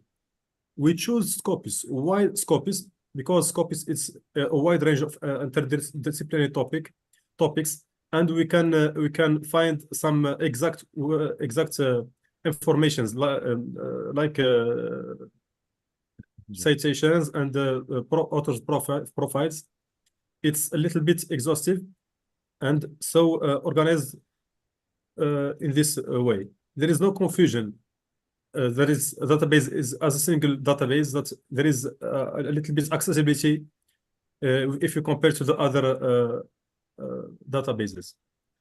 The search query was like this, and how we choose the included studies. We refer to the Prisma flow diagram. There is a process. We eliminated all these editorials, books, and surveys, notes. We kept the document types like articles, reviews, book chapters, and conference papers. And there is 3 duplicate records that are removed after screening the records. Finally, we will keep the 357 records. The results, performance analysis. So we will start by publication by years. As we can see in the map, there is a growing number of the publications all over the years, especially in the last decade, which means it's a topic that's emerging topic that bring interest of scholars and practitioners. The main authors that publish the most about this topic, we will not go into the details. A brief summary. There is the majority, top 10, all of them are from Europe. The publications and the authors are counted up after the analysis of the number of publications. Then by countries, there is a map with a top 20 publishing countries. We can see the graph at the right. There is Spain, United States, United Kingdom, Italy, and the others. If we can see in the map, we are going to notice that there is a topic which studied all over the world except Africa. Unfortunately, Africa, there is just 2 in South Africa and 1 in Botswana. So that is I cannot say a problem, but we have to encourage our scholars to do more for this topic, which is very important in these days. Journals for scholars who want to publish. There is most in order of number of publications, and with their impact factor and site score, etc. There is just a top 10. We can provide more in the within our paper. The subject areas, which we can notice here, it is an emerging topic with different areas of research: social sciences, psychology, with almost the half, medicine, health professions, business management, and the others. So what we can learn from this topic is this: there is a multi-dimensional angles or angles of research, but we can take this subject from different perspectives: social sciences, psychology, etc. We will see in the science mapping all these words. So we can stop a little here and talk about the keywords. What is the keywords? The most cited keywords in this topic. In the left, we have all keywords, all the keywords, and in the right, the author keywords, which means that the authors themselves take the most important one keywords to assign to their papers. We can see that they carry in the most in the center, and there is some words like students, athletes, elite, sports, and different others. What we can see here, the scholars, they are topics, they are teams. They are clusters of teams which are interconnected to each other. There is no different cluster to each other. All these keywords are interrelated, which means that this topic is a complex one. And there is, for example, students, high school, gender, female, adults, interview, vocation, there is study, there is young, well-being, psychology, all over the teams. The co-citations, these are the cited authors. Most cited authors among each other. Also, they are interrelated. They are everybody cites each other. So it's not we cannot talk about psychology without talking about sociology of sports, without talking about performance, without talking about other aspects of sportive domain. About bibliographic coupling, we can see at the left the evolution of the years.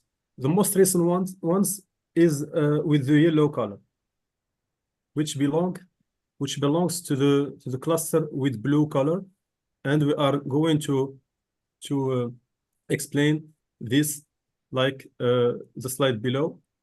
These are cluster 1, green cluster 2, cluster 3, and cluster 4. What are these clusters? How we can decipher this slide? In cluster 1, there is in some, we are not going to details, psychological aspects, motivational aspects, volition, self-determination, supports, success stories, all about personal characteristics. So here we are talking about personal characteristics and their impact on dual career. Cluster 2 give us a little view about the developmental perspective with experiences, with how the athletes deal with their development in different aspects of life, social, cultural, athletic, scholar, etc. Cluster 3 explain us or give us a little view on dual career development environment, which is the most recent one. If we see here, blue, it's the most recent one, like we saw in the slide, it's the most recent one. So it's talking about the environment, the whole environment, not only the individual experiences of the students, athletes, but all the environment. The whole environment is responsible for the development, and there is a lot of talks to talk here. We are not going to details. We're just presenting the topics, and the cluster 4 presents us the holistic perspective, which contains opportunities, constraints, the complementarity between academic and sports, and we insist here that there is academic and sport that are complementary, not mutually, not have to do study each one alone each other. They are interconnected. They are complementary, as the research of Aquilina in 2013. The first one is the most cited research in all these papers, and this is an important contribution. Like we see in conclusion, we are not simply mutually compatible, but in fact mutually complementary. So we cannot have a good athlete if we miss one of the others. If we miss academics and burnout in school, we cannot have a good retirement after. If we miss sports and go through academics, maybe they succeed in academics, but we lose maybe a possible athlete. To conclude, there is a big conclusion of the 4 clusters found. 1, personal characteristics, developmental perspective, dual career development environment, which is most recent one, which is the trend now in the research of dual career, and the holistic perspective, which mean that we have to do research from a global way, not only academics only, scholar only, but the whole perspective, the whole person. We can afford many aspects of life of these students, at least to go further and to have some good results. So to conclude, it is a relatively new topic, as demonstrated by the growing number of publications. We have presented that it is an interconnected field with many connections between each other, between authors, between topics, between keywords. We cannot afford one and take the other aside. We have to go for the holistic way. The authors, journals, countries, institutions are the most productive, are being presented. European context, as we saw in the map, is the most productive in terms of DC. We mean by DC dual career literature. And scholars have to target the developmental aspects from a holistic perspective, not only one way, but there is a holistic perspective. And finally, the most important one is that the context of DC research and the scholars are encouraged to focus not only on the challenges and coping strategies like some studies have done, and of the individual athletes, but to understand, and this is the most important one, and the big conclusion is the entire environment around them. There is three main environments: the scholar environment, the athletic, the academic environment, and the sportive environment, and the social one. Well, there is three, and we can go further to investigate the relationships between all these elements, vertically and horizontally, so we can have a wide view for supporting the students athletes in their dual career with all these benefits. We don't have time to go. We know that there is a lot of benefits of having a dual career in this time, and there's many examples around the world. My conclusion here come to the end. I would like to thank you for this for inviting us to present today. And in this photo we have from the heart of the closing ceremony of African Games that's held in Morocco, the last edition, and the next edition which be held in your country in Ghana. I wished you good luck in the closing ceremony, like we see in the photo below. And let me share with you some memories that I have with Ghana. In 13 years before, in 2011, I was the companion, the guide for the Ghana team, for the Accra team, who participated in the International University Rugby Sevens in Casablanca. I don't know if some of you recognize some persons here. I have accompanied the team for 2 years, 2011 and 2012, and I have some good memories with Ghana, with Accra. You can see here there is I keep this team flag for the Accra University. You can see, and there is some good souvenirs with the Accra University. So I cannot pass without telling you this, and wishing you good luck in your African 13th edition of the African Games held in Ghana. Thank you so much. Thank you, Younes. Thank you for that presentation. It really was interesting. I'll just pick up from where you left in Accra. It's interesting how sports can bring people from different environments and different backgrounds together and create memories that last decades. I would also like to just speak on your methodology. And it's interesting to see someone use the methodology used there. Is it what do you call it?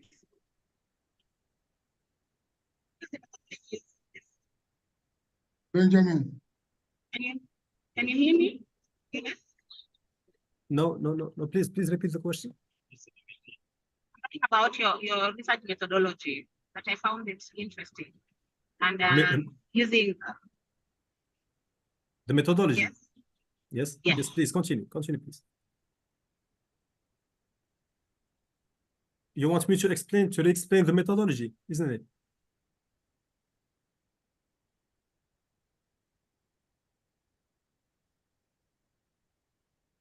Hello?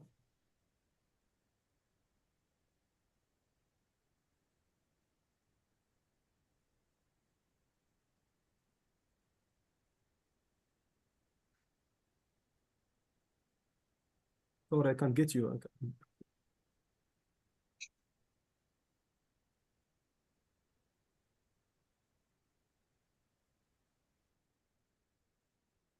Anyone who has an observation can go ahead.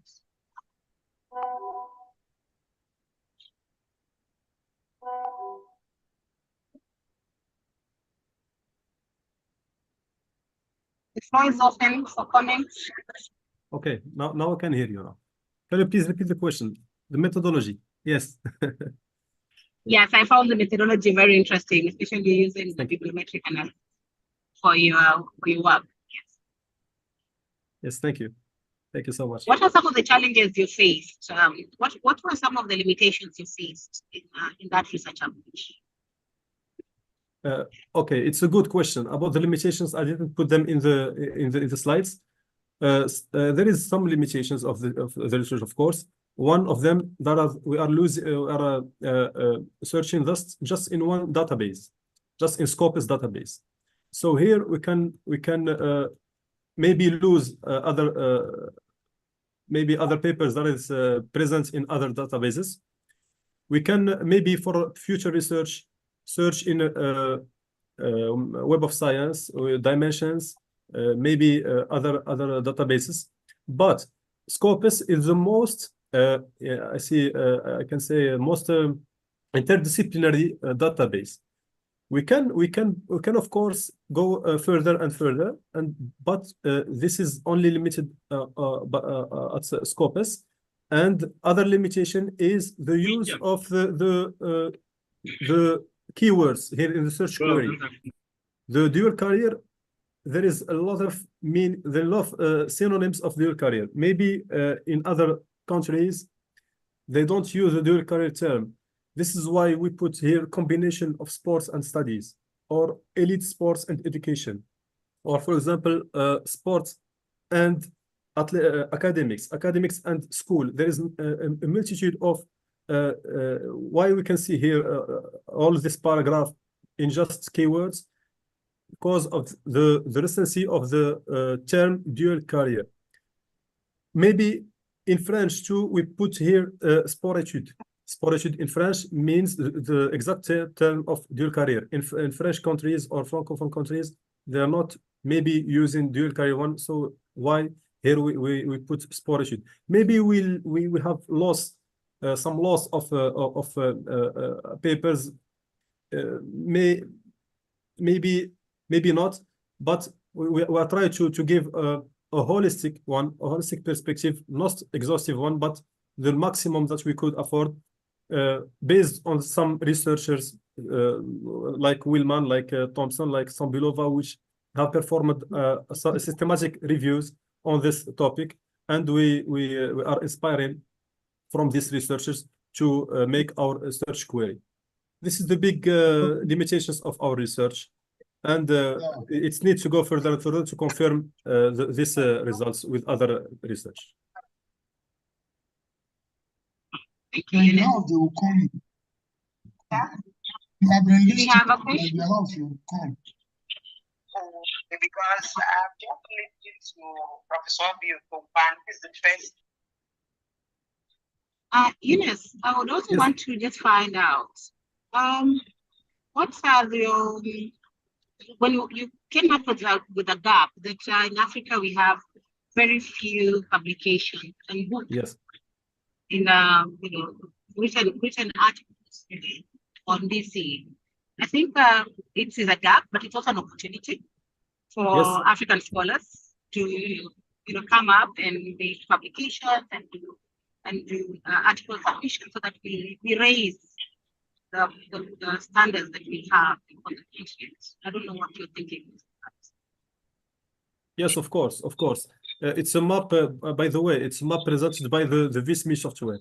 VSME software, it can give us maps, and there is some not only exhaustive one, but there is some I can say just the main nations here publishing about this topic. For Africa, and all this 357 topics. There is papers. There is just 3 from Africa. As you said, it's an opportunity. It's not a problem, but it's an opportunity to go deeper for this topic. And like here, we can give you the example of Morocco. There is some growing interest in this topic. We are implementing some pathways in our system scholars. We called here a sporashute, which means dual career. And by this pathway, we can give the opportunity to the athletes with the age of 12 to 18 to give them the opportunity to study and to go practice their preferred sport to the clubs here in Africa. But we are starting this project till 2018. It's very recent. While the other countries are starting this way long before. 20, we were talking about 30 years, 40 years before. That we are very, very developed, like European countries, especially, and some North American, like Canada, like US. You know, USA is very developed in this way. But we Africa, we have so many problems in the management of this domain. The management have to be improved. All the stakeholders have to connect with each other to go for one objective. There is a lot of problems here. As we can see, Morocco, we can present in other presentation the problems that we suffer here from giving the opportunity to the students athletes to go for their to keep the 2 paths, scholar and academic, and almost we forget the social one, the psychological one, which is very important, as some Mr. presented before me, and the Mrs. presented also the gender. That is so important. We have to take the gender. The women also have to be taken in consideration in these projects. There is a lot of issues, especially when we talk about culture and religion, which are maybe blocking some athletes to go further in their life, in their dual career. I think that is fair to answer those questions. And our host has taken advantage, my co-host has taken advantage of our position to pose questions. And I think it's only fair for us to use this opportunity to ask if you have our audience to post their questions. Yes, of course, yes. Go ahead. Because that have addressed us in this morning plenary. We'll be closing very soon, and we will ask that if you have any question, please share it in the chat group. I saw one hands up. I will give just 1 minute to Mr. Atari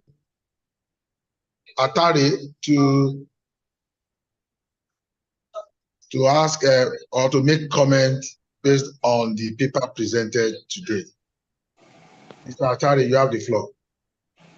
Okay, I'm trying to mute. Okay. Hello, Mr. Atari. I can hear you, and I was looking for my microphone. Thank you very much for your presentation. I love like you mentioned. Can you please Can you hear me?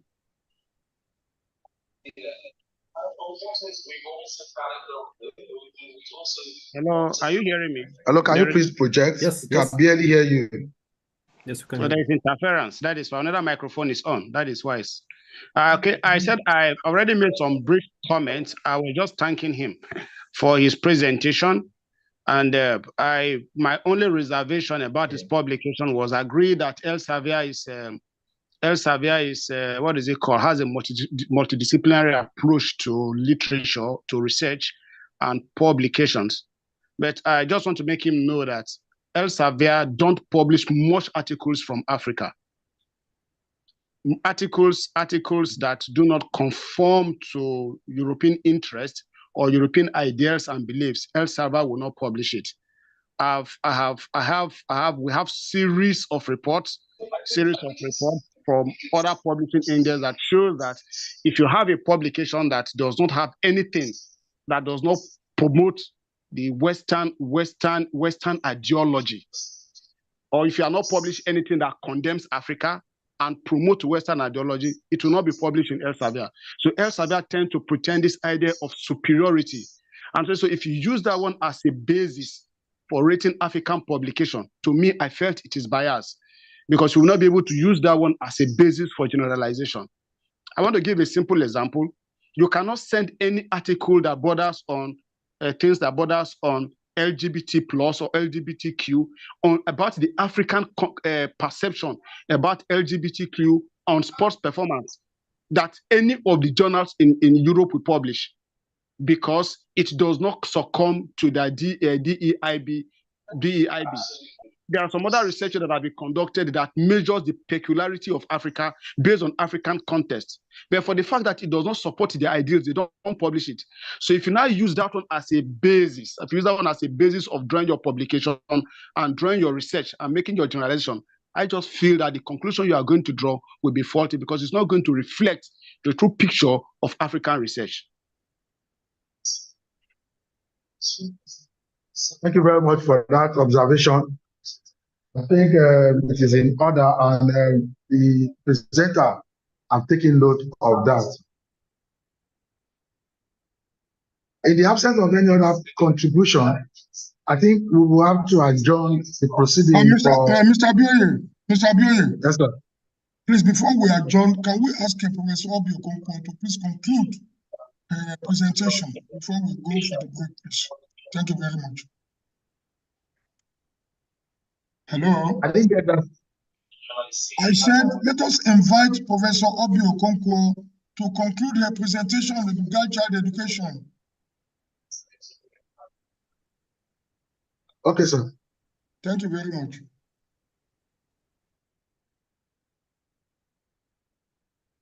Let's do the conclusion briefly.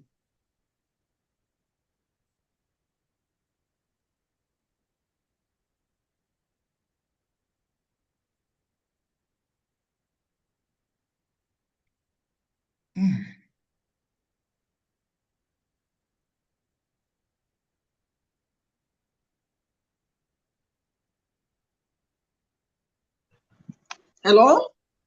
Do I have the floor? Please go ahead. Please go ahead. Okay. I don't even know where I am cut off, but let me just round from wherever I believe that is very important. So we are talking of strategies on how to motivate the girl child towards active participation in sports. It is when you participate in sport that you get educated formally and informally, as I've discussed. We have those strategies in education. Educate the girl child. Once you train a woman, you have trained a nation. Sports Academy is displayed in the screen where some young girls are built up for academy. Academy is not just only in football, because Nigeria, it is the most popular sport, even in Africa. It can be in dance, it can be in aerobics, it can be an academy in swimming, academy in track and field, any group, any sports. You want the girl child to become champion at a later stage. You start building the curriculum into their curriculum, into their sports training, and that's the thing. So celebrating the women that have made it in sport. I don't want to go along naming them, but I name myself first as somebody who have read physical education and sports sciences from first degree to PhD. As I'm talking now, I have 5 degrees in sports sciences. I have administered sports at the highest level of a federation board. That is the highest policy makers in sports in my country. in 6 different sports. And the last one I served is in cycling. I was one of the people who formulated the strategic development for 10 years in sports that is we're using now. So, and I lecture in sports, in physical education, human kinetics and kinesiology in all the countries I am a visiting professor and where I am a full-time professor in Nnamdi Azikiwe University. So if I have read, if I have administered, if I have participated, I represented University of Lagos in Nuga and Wahuk, and I represented the Nigerian youth in 1980 Olympics in Moscow, which means I've participated. So these are the things that will be celebrated in all of us that have made it as women, so that the younger ones will emulate. Then we are talking of how to motivate. Motivation, you can see I motivated a 13 years Oluchi Chikwe to become a gymnast. Look at us there. Look at me motivating the young women. I formed a club, a gym club, where I lead them every week. We go, we call it Visa Health Fitness and Recreation Center. Look at me motivating young girls, giving scholarship and award to the best graduating students in Unizik High School, Chidube Oluchukwu. Look at me there, giving award. These are motivations. Individuals can motivate, government can motivate, athletic can motivate, NGOs can motivate.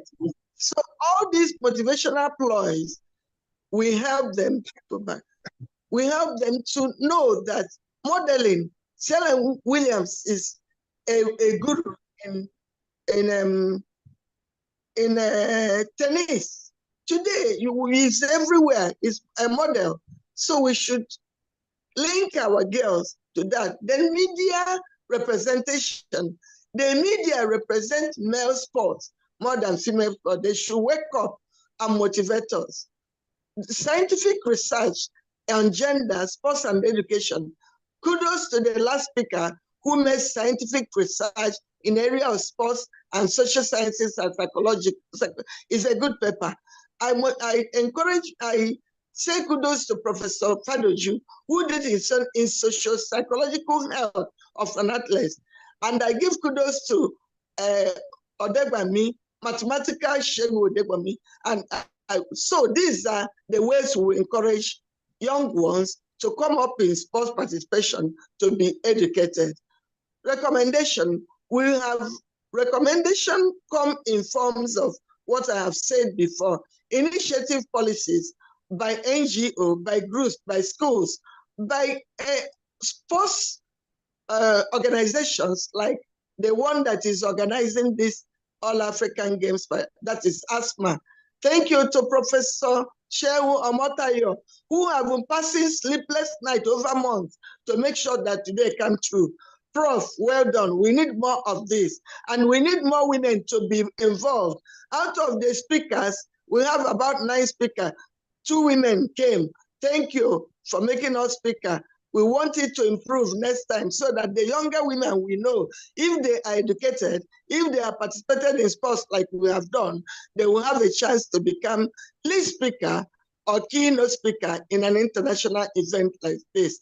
Let us surmount all the socio-cultural devices that are against our women. If we put our heads together, we will encourage the women to go hand in hand with sports, with development. We are not talking about women equality, women emancipation. We're talking about giving equal chance for everybody to be what you can be, because in every man or woman, there is innate tendency and gift and ability given to you by God and training to participate. So if hand in hand, the women are given almost equal opportunity to participate in sports they are capable of, there will be that education through sports. Then, conclusively, in conclusion, The last 100 years or so have witnessed an emergence in revolutionary trend and ideas, including sport. Look at, we have come to be, African women have started winning in sports. The first gold medal won by a single individual was won by a lady, Chioma Ajunwa, in Atlanta Olympics, which means we have come stay. The women have won more soccer competition than the male folk in Africa. Go and check it out, which means we are coming to be. We came late, we are coming to be. If we are given more opportunity in leadership, coaching, officiating, lead papers, scientific congress, any related sports arena and associations, we will do better.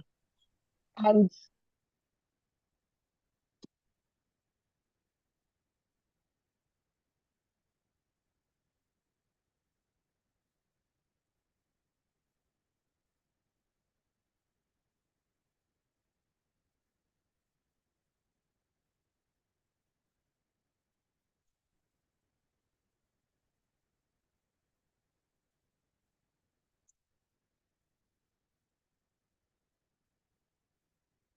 Mr. Bioye.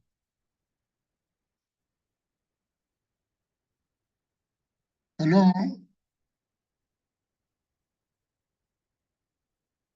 Hello, House? Hello? Hello, Professor, we can hear you. Yes, I think connectivity with Professor Obi Okonkwo seems to have gone again, and I don't think Mr. Bioye is aware of this. Okay, she's back. Just let her conclude so that I move ahead to the next proceedings of the day. Professor Obi Okonkwo, please, can you conclude?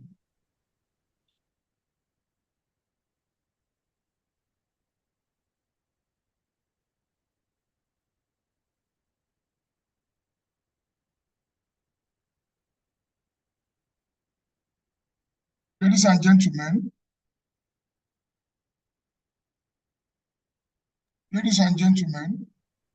we just listened to the concluding aspects of the presentation of Professor Obi Okonkwo.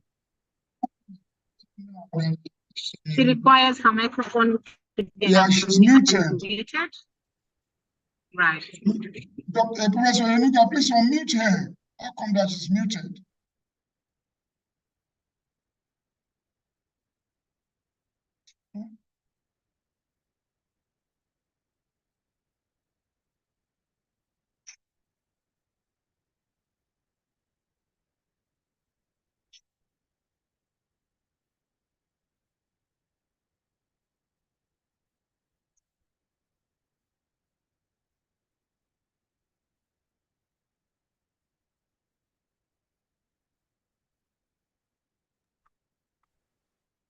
Hello, Mr. Enuga. Professor Enuga.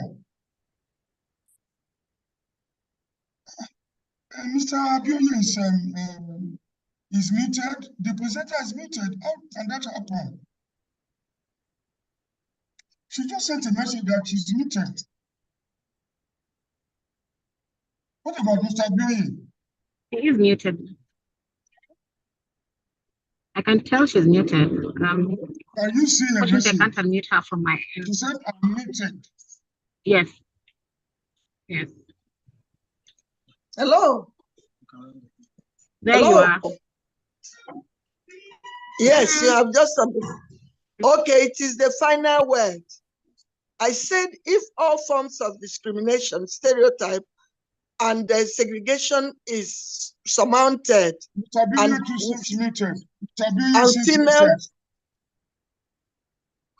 and female child is given equal opportunity to participate in sport, and action be matched with words, the sustainable development goals, especially in the area of three themes. That is education 4, equality 5, 10, and 16. Peace and equity will be guaranteed. Thank you for your wonderful audience, in as much as network and technical issue had done its own. But thank you for listening to me. Bye-bye. Thank you, Professor Okonkwo. That was a really interesting presentation that you've just given us on girl child education and the role of the girl in the supporting fraternity. I think this ties up with what Professor Mahoney had given us as his opening speech. That we actually get modeled from our mothers on whether we participate in sport or not. And so clearly the girl child needs to be elevated in this industry. I'll open the floor for questions before we break.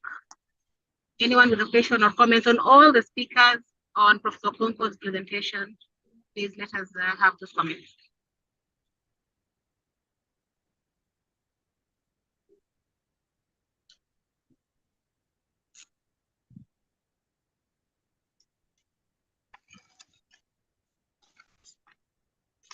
Questions, reflections, anything that may have interested you. We would love to hear from the floor.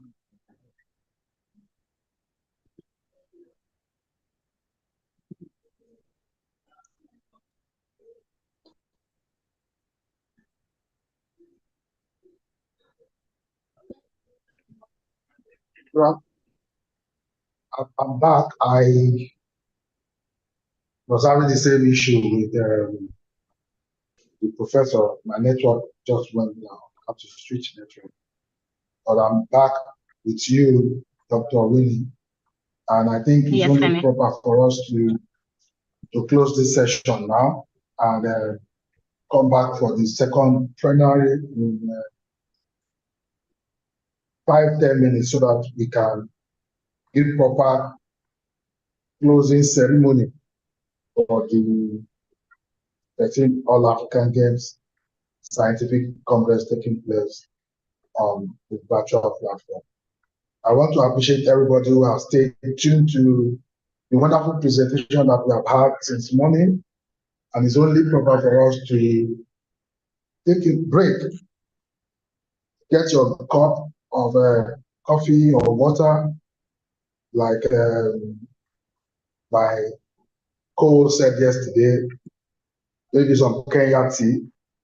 I will also go and look for a Nigerian tea so that we can all refresh ourselves and then come back for the all important concluding part of this Congress. Thank you and see you in 10 minutes. Thank you, Femi. Yes. Bye. Thank you for 10 minutes for the break.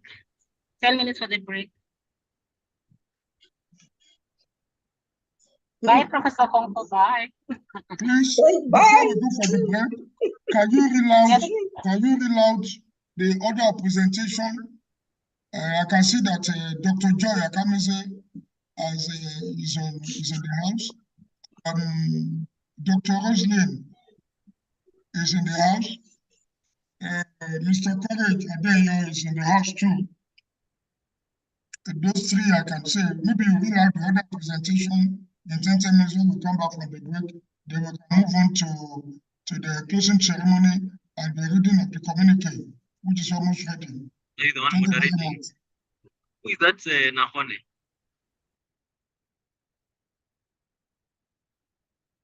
Hello?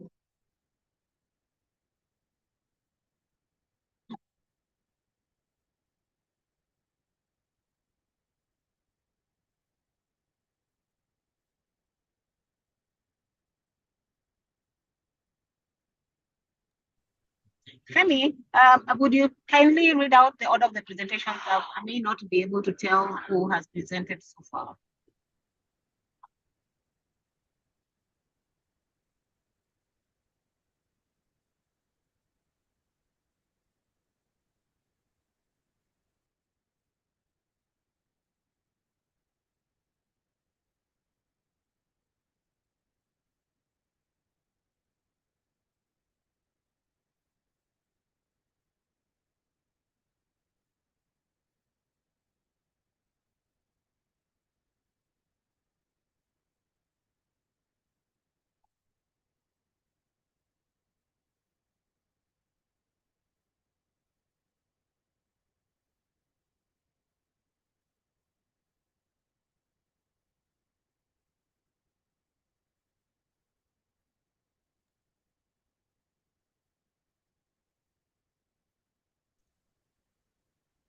The plenary presentations for today in the afternoon, we're expecting presentations from Wamanafo Senior High Technical College, Ghana. I hope I got that right. We're also expecting presentation from the Opara University of Agriculture in Nigeria. Thirdly, we'd expect presentations from the Heritage Christian University College, Accra, Ghana. We're also expecting presentations on esports development and promotion among the youth. I don't know who's presenting that. Fifth, we are expecting presentations from UEW, Winneba, Ghana, followed by the team that is going to look at inclusive human kinetics and health education for sustainable development in Nigeria. And finally, awareness of female athletes triad and its components among female athletes in Ghana by Dr. Joy Nyama. Yes, those are the order of presentations that have been received so far. Thank you, Professor.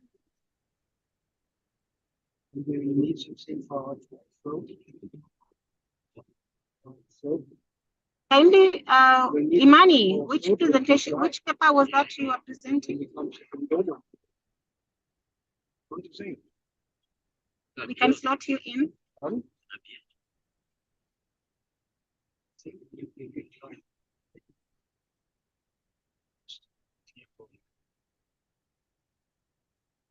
Please indicate your.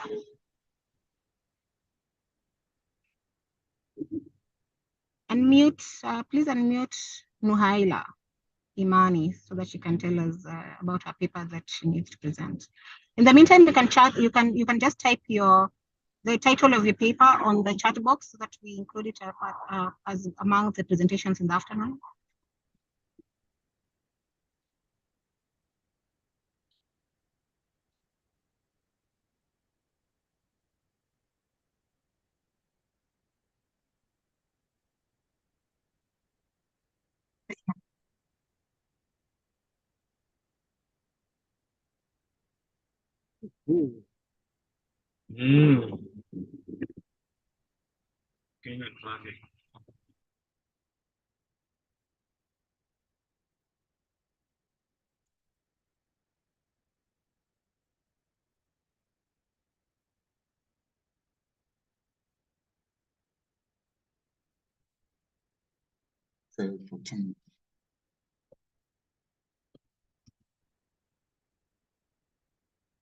Ok, allez-y, vous comment?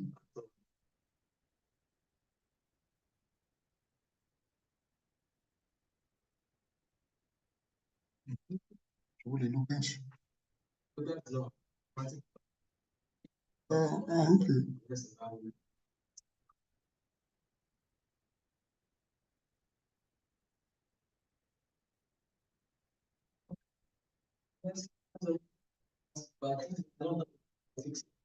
Ah.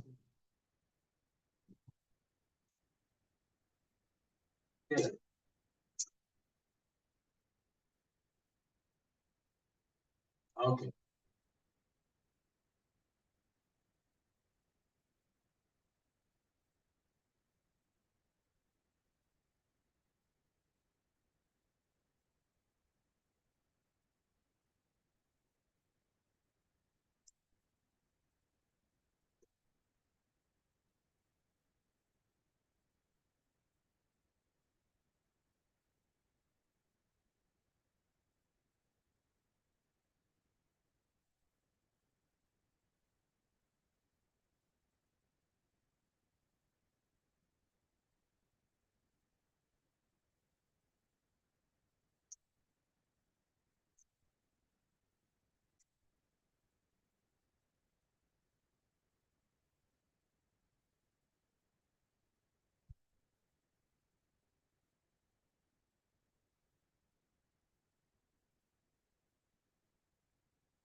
All over Ghana.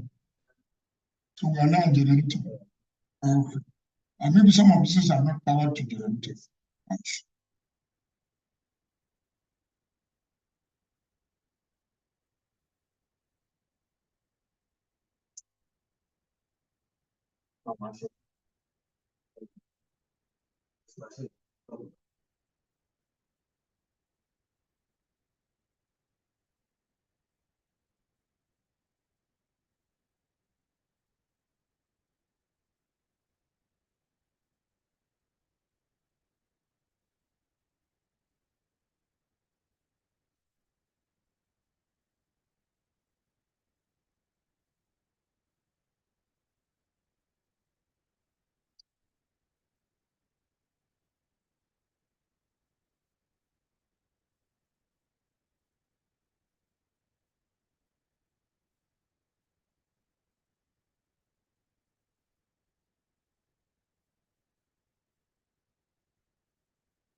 Ladies and gentlemen,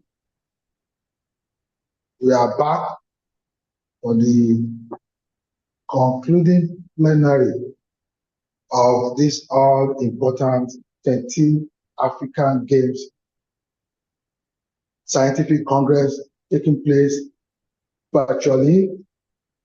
It's been a very, very interesting ride since yesterday when we kick off with presentation from the Bilia Guru, the chairman of Bilia Group, all through to later in the evening when we close for the day. And you will also agree with me that since we started this morning at 9 a.m. GMT, it's been a very interesting conversation.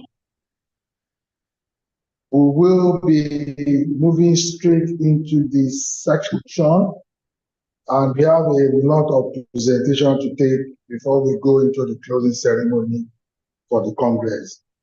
This is still the proceeding of the 13th African Games Scientific Congress, sponsored by African Sport Management Association, with support coming from organizations like Brilliant Media, the International Sport Institute, INA Sportswear, and we also have so many other people's prayers that have made this event successful thus far.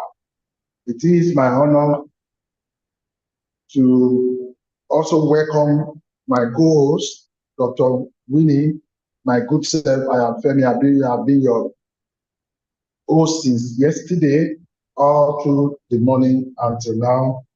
And we are going to be moving very swiftly to take the concluding plenary before we go to the closing ceremony.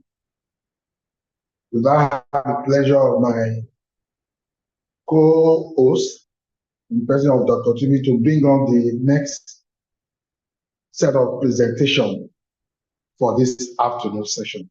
Dr. Today. I think I see the arm of Mr. Imani on.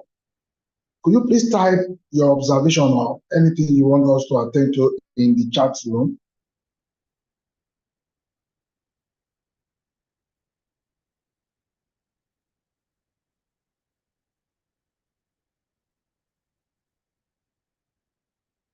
Do I still have my co-host here?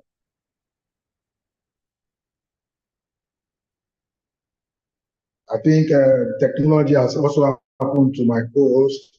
So in that regard, I'll go ahead and bring to the podium. Do we have Mr. Yeboah Isaac in the house? Please can you indicate if you are in the house so I can grant you the permission to have the floor? Mr. Yeboah, in the absence of Mr. Yeboah, I think I'll bring the next speaker. I will ask Rosalie or Noah to please take the floor and make our presentation to this Congress. Rosalie, please, can you please unmute yourself?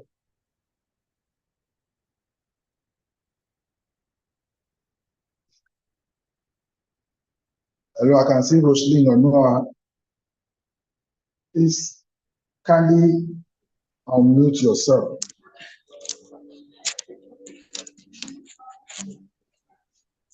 I've unmuted myself.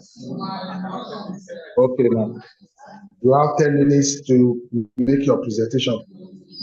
Thank you. Wow. You can start by introducing yourself to the Congress.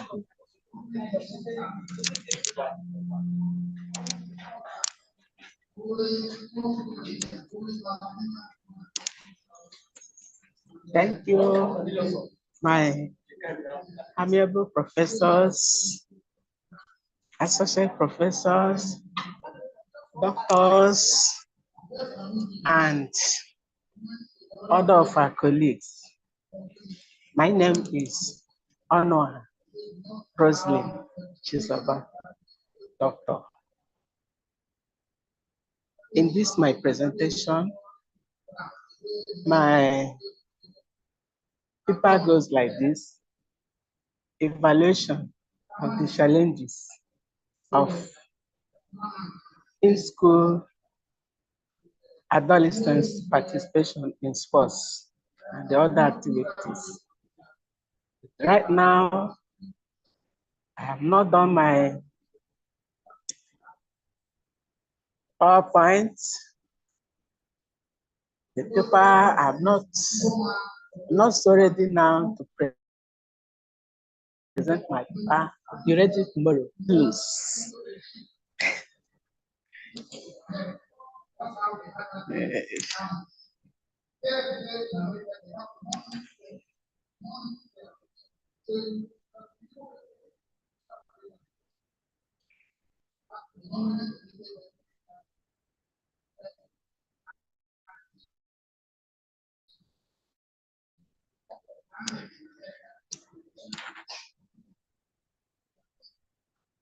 The in-school adolescents.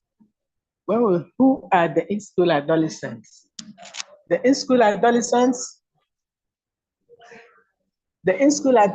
are those adolescents who are currently enrolled in their different secondary schools. Their ages go from 11 to 19 years. The in-school adolescents are those adolescents that still go to school. They have a lot of challenges in participation or in participating in sports. Some of them are not interested. They don't see it worthwhile to participate in sports. They are not being encouraged both by their teachers, principals, school administrations, and even the government. They don't have things they use for sports. They are not equipped. Facilities for sports are being denied of them. Many of them don't have interest. they don't feel to participate because even in the position of physical and health educators are being managed by other people who do not know anything about sports. Based on this, these children are being stressed up. They don't like participating, but if they are being helped, if they are being energized, if they are being motivated, a lot of them will show interest in participating in sports. So we are calling for government, non-government organizations, individuals, school administration, and the principals of schools to help in seeing that in-school adolescents are being motivated, are being helped, are being encouraged to participate in sports. Thank you.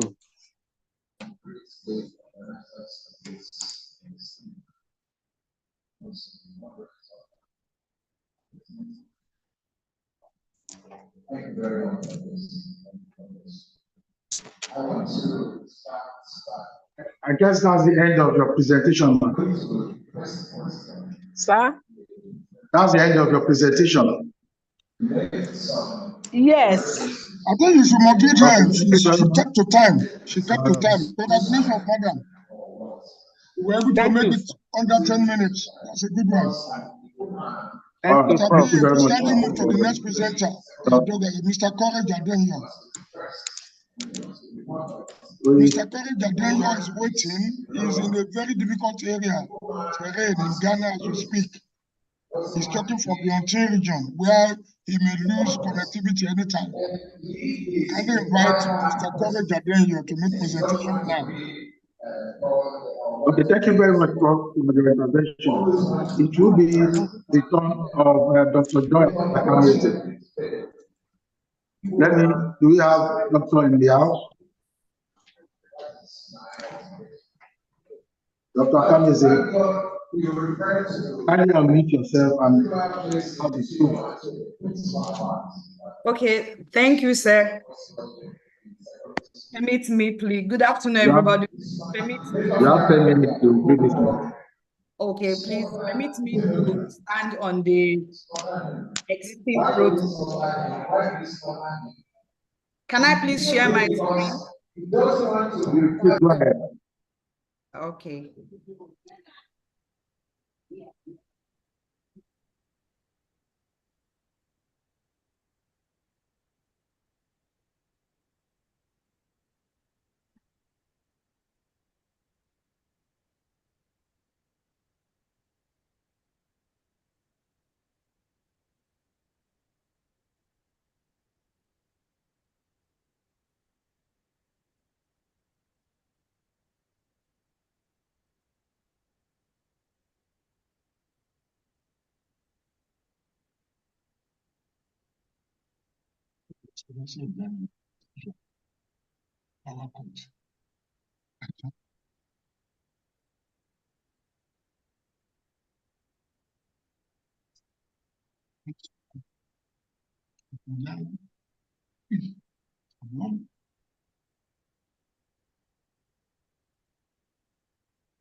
Dr. Akameze is not ready for us. Prof. Adare, I'm just trying to share my screen, sir.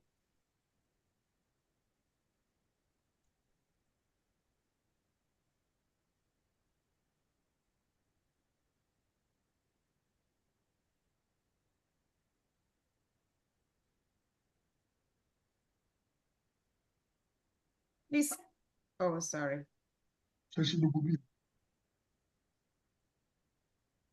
Please, can you see my screen? Yes, I can see your screen. Okay, good afternoon, yes, we sir. can see your screen, ma'am. Good afternoon, sir, and every other participant. Please my name is Joy Noma Kameze, PhD.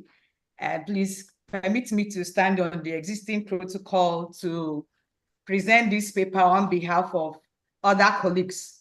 The topic is awareness of female athlete triad and its components among female athletes in Ghana.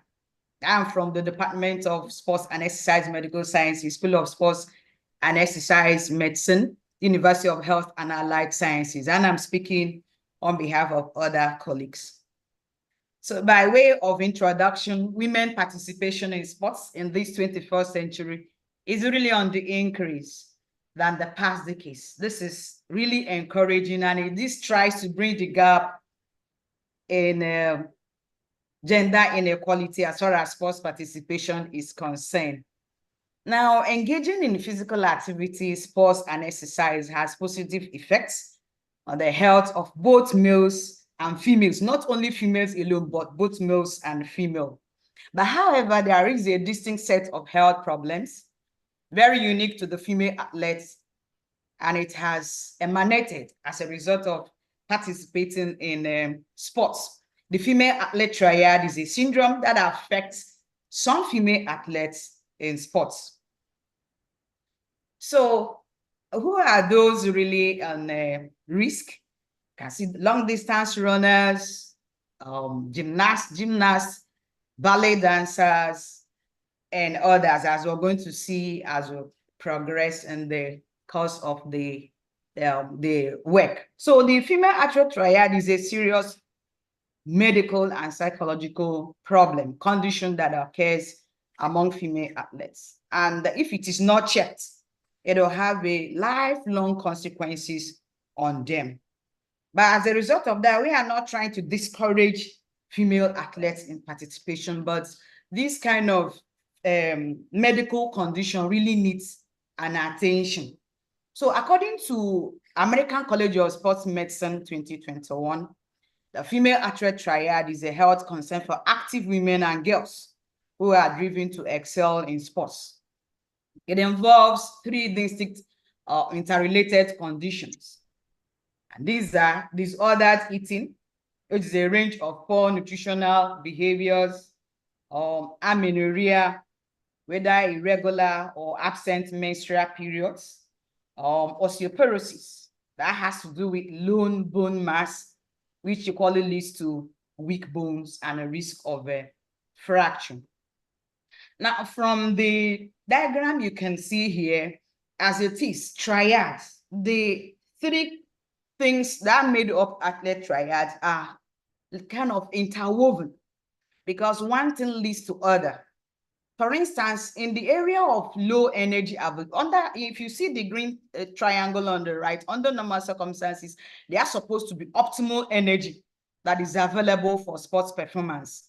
And they are supposed to downside use, there should be optimum bone health, and then there should be absence of amenorrhea, that the lady or the female athlete should be well physiologically in order to participate in sports. But if you check, the arrow that goes down to the right side signifies that in the place of optimal energy availability, when there is low energy availability, it will now, whether it is characterized by the disordered eating or eating disorder or not, it will go a long way to the blue side, which is the reduction of energy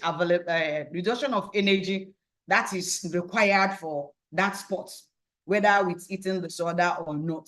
Then on the downside of the triagram, where you have the optimal bone health, zeroing down to functional hypothalamic amenorrhea. Now, if there is low bone density, it will lead to osteoporosis. And when it leads to osteoporosis, of course, the woman's menstrual cycle is being distorted.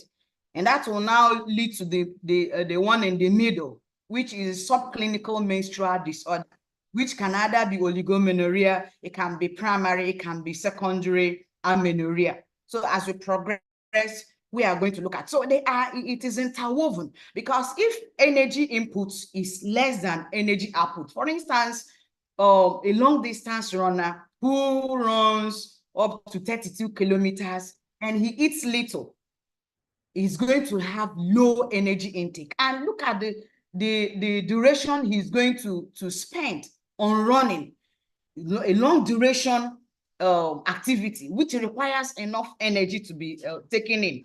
And then if, on the other hand, the bones are there, there's low mineral density, both of them will form together to disturb the lady's menstrual periods. So when we come to low energy availability, the low energy availability can be due to less dietary energy intake and or increased energy expended, like I have said earlier. And then during exercise, when energy availability is very low, this leads to less energy available for body functions. And then this might even be as a result of anorexia nervosa or bulimia nervosa. Any of them can occur.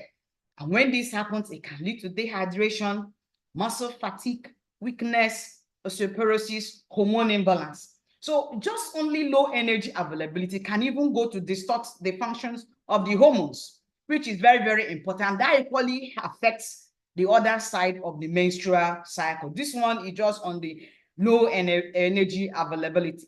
Then when we now come to the menstrual dysfunction, it can be primary amenorrhea. Primary amenorrhea has to do with absence or no menstrual period before the age of 16. Under normal circumstances, physiologically, a lady is supposed to menstruate before 16 years of age. Now, this menace of medical and psychological problem is not just only for maybe women from 20 years and above, but you know, sometimes there are sports, for instance, like gymnastics. Gymnastics, a child that is even less than 15 years can equally participate. But when this kind of activity go on and in, it will go to hinder that lady or that girl from having his or her first menarche before the age of 16. So it can cause primary amenorrhea. Then it can equally lead to secondary amenorrhea.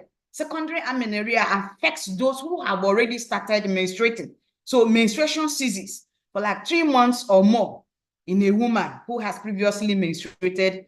This is equally an integral part of anorexia nervosa, which you have seen earlier under low energy availability. And then it can equally lead to oligomenorrhea, which has to do with the menstrual cycle that occurs at irregular intervals. Sometimes the periods can skip. It can for 1 month, it can come back. It may not even be the number of days. It can be 35 days in period intervals and all that. And then we'll now come to low bone mineral density that has to do with osteoporosis. So female athletes functioning at a low estrogen state have less osteoblast activity. And under normal circumstances, female athletes supposed to have 5 to 15% higher bone minerals density than their own age mates who are non-athletes. So if there is a reduction in the bone mineral density, it therefore increases bone fragility, and that will increase the risk of fracture or concerning the lady or the girl, as the case may be. So stretch fractures occurrence is greater in amenorrheic athletes, and bone density has been shown to progressively decrease as the number of menstrual cycles missed. So like I have said earlier on, that these things are interwoven. So it does not really matter if a girl or a woman is having or experiencing one of these for the person to have female athlete triad. No, I mean to experience the three, just experiencing one, maybe low energy availability or menstrual dysfunction or having osteoporosis or low bone mineral density, one alone, it times it that the person is having female athlete triad, not to talk of when the athlete is experiencing the whole three, because they are interwoven, because one thing leads to another, as I have said earlier. So who are the athletes that are at risk? Women and girls participating in sports which emphasize leanness and weight class. they are at a very high risk. What do I mean by this? For instance, there are, some sports are done basically according to morphology. So some people who are ectomorphs, or they are ectomorphic endomorphs, where we have leanness of the body compared to fat, adipose tissues or muscles. These are the kind of sports that women or girls that engage them at a very high risk. Or weight classes, for instance, what do you call it? Wrestling, martial arts like judo, karate, whereby it is being done according to weight class. So these are some of the sports whose the female athletes that participate in them are at very high risk of having female athlete triad. They are long distance racing, gymnastics, ballet dancing, wrestling, martial arts that I have said. For instance, a martial art such as judo, maybe ordinarily a child or a girl is weighing, let me say, 57 kg. And the coach will say, oh, if you go to 57 kg, the people there, they will defeat you. If you can reduce your weight to come to 50 kg, hey, you have a better chance. Now, maybe it might be like 2 weeks to go. This athlete will go force herself to make sure that by either skipping meals, either even to drink, just to make sure that he zeroes his weight down to 50 kg. Look at it, shedding 7 kg within a short period of time will not augur well with that athlete. So when he goes to competition and within 2 or 3 bouts, she's exhausted because originally the strength is not there. So these are some of the things where they are being affected. Now, what is the methodology that was involved? Research survey design was applied, where questionnaire was used to elicit information from the participants. It was, the population was 84 female athletes that participated during the 2023 National Cross-Country Competition that was staged at the University of Ghana, Legon. And then the sample, there was no need for sampling because of the sizable number of 84. In other words, census was used in conducting as far as sample is concerned. And then 3 research questions guided the study, while descriptive analysis statistics was employed for data analysis. So the results from the table, we looked at awareness as per the female athlete triad that has to do with low energy components availability. So the kind of patients that we are posed just to elicit information, whether they are aware of the low energy availability, shows that some of them even experience some of these things as per maybe skipping meals, worry about their weight because they don't want their weight to be more than it's expected, so as to allow them compete. They are observing these things, not knowing the implication or that these things connote to female athletes triad. The same thing goes to their experiences as per amenorrhea. How many times have they skipped their menstrual periods, have skipped? At what age did they start? And then do they look at it as if you skip your menstrual period skips, is it normal? Some of them say it's normal and all that. And then the last one, which has to do with low bone mineral density concerning osteoporosis. You should be rounding up now.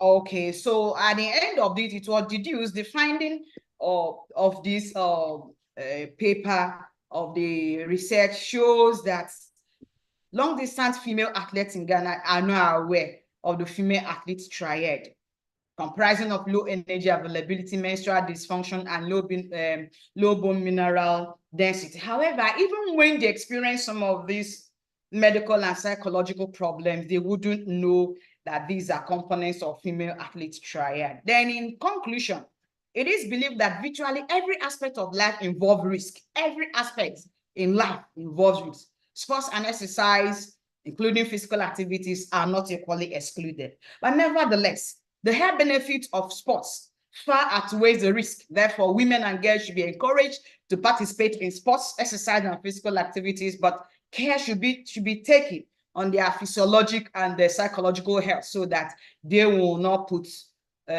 these athletes into risk, or they will not face this health risk. So it was recommended that awareness on female athlete rider should be made through workshops, seminars, conferences. Even as on the 8th of this March, it will be International Women's Day. Such emphasis should be laid on such days so that women athletes, women and girls who participate in sports should equally be aware.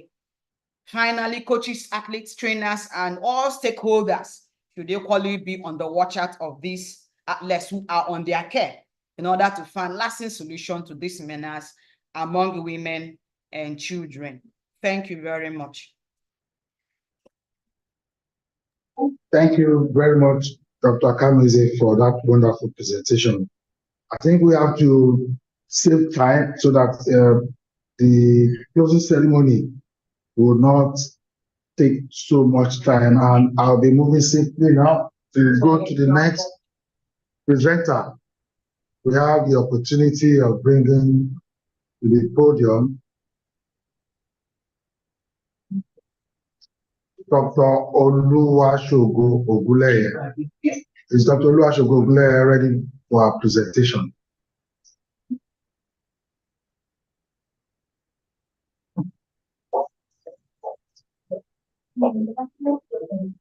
Doctor Oguleye.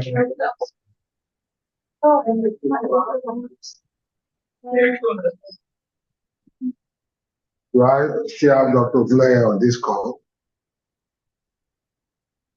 But I will move to the next presenter. We have, and that might just be the last for the day. We have our friend from North America. I hope he's still on the call. Wow. Okay, I think I have him. I'll ask Mr. Imam Mani to please unmute himself and give us his presentation.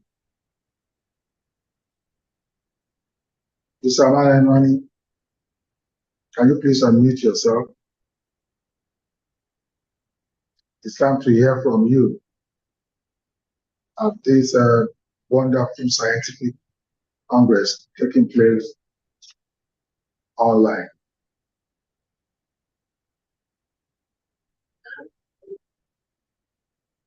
Wow, it looks like all our presenters are shy to unmute themselves.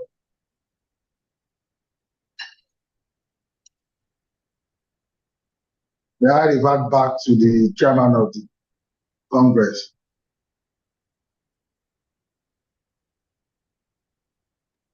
Dr. Comrade Adeyo is waiting for us in the Otin region of Ghana. Please kindly let him make his presentation. Okay, let me. Please can you unmute yourself? Dr. Comrade Adeyo. Yes, you're welcome, Dr. Adeyo, to the podium. Please, kindly. Hello. Yeah, we can hear you, sir. It's nice to have you on the podium. Please, go ahead with your presentation, sir. Nice to have you too, and thanks for having me. A very warm afternoon to our viewers. 10 minutes to round up, sir. Okay. Thank you.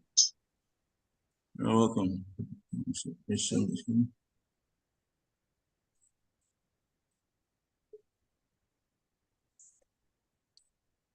I want to acknowledge my co-presenters, Professor Omotayo Oluwaseun, Mr. Samuel Kofi Donko, Dr. Sebu Munkala, Belinda Ado Ajibia Miss.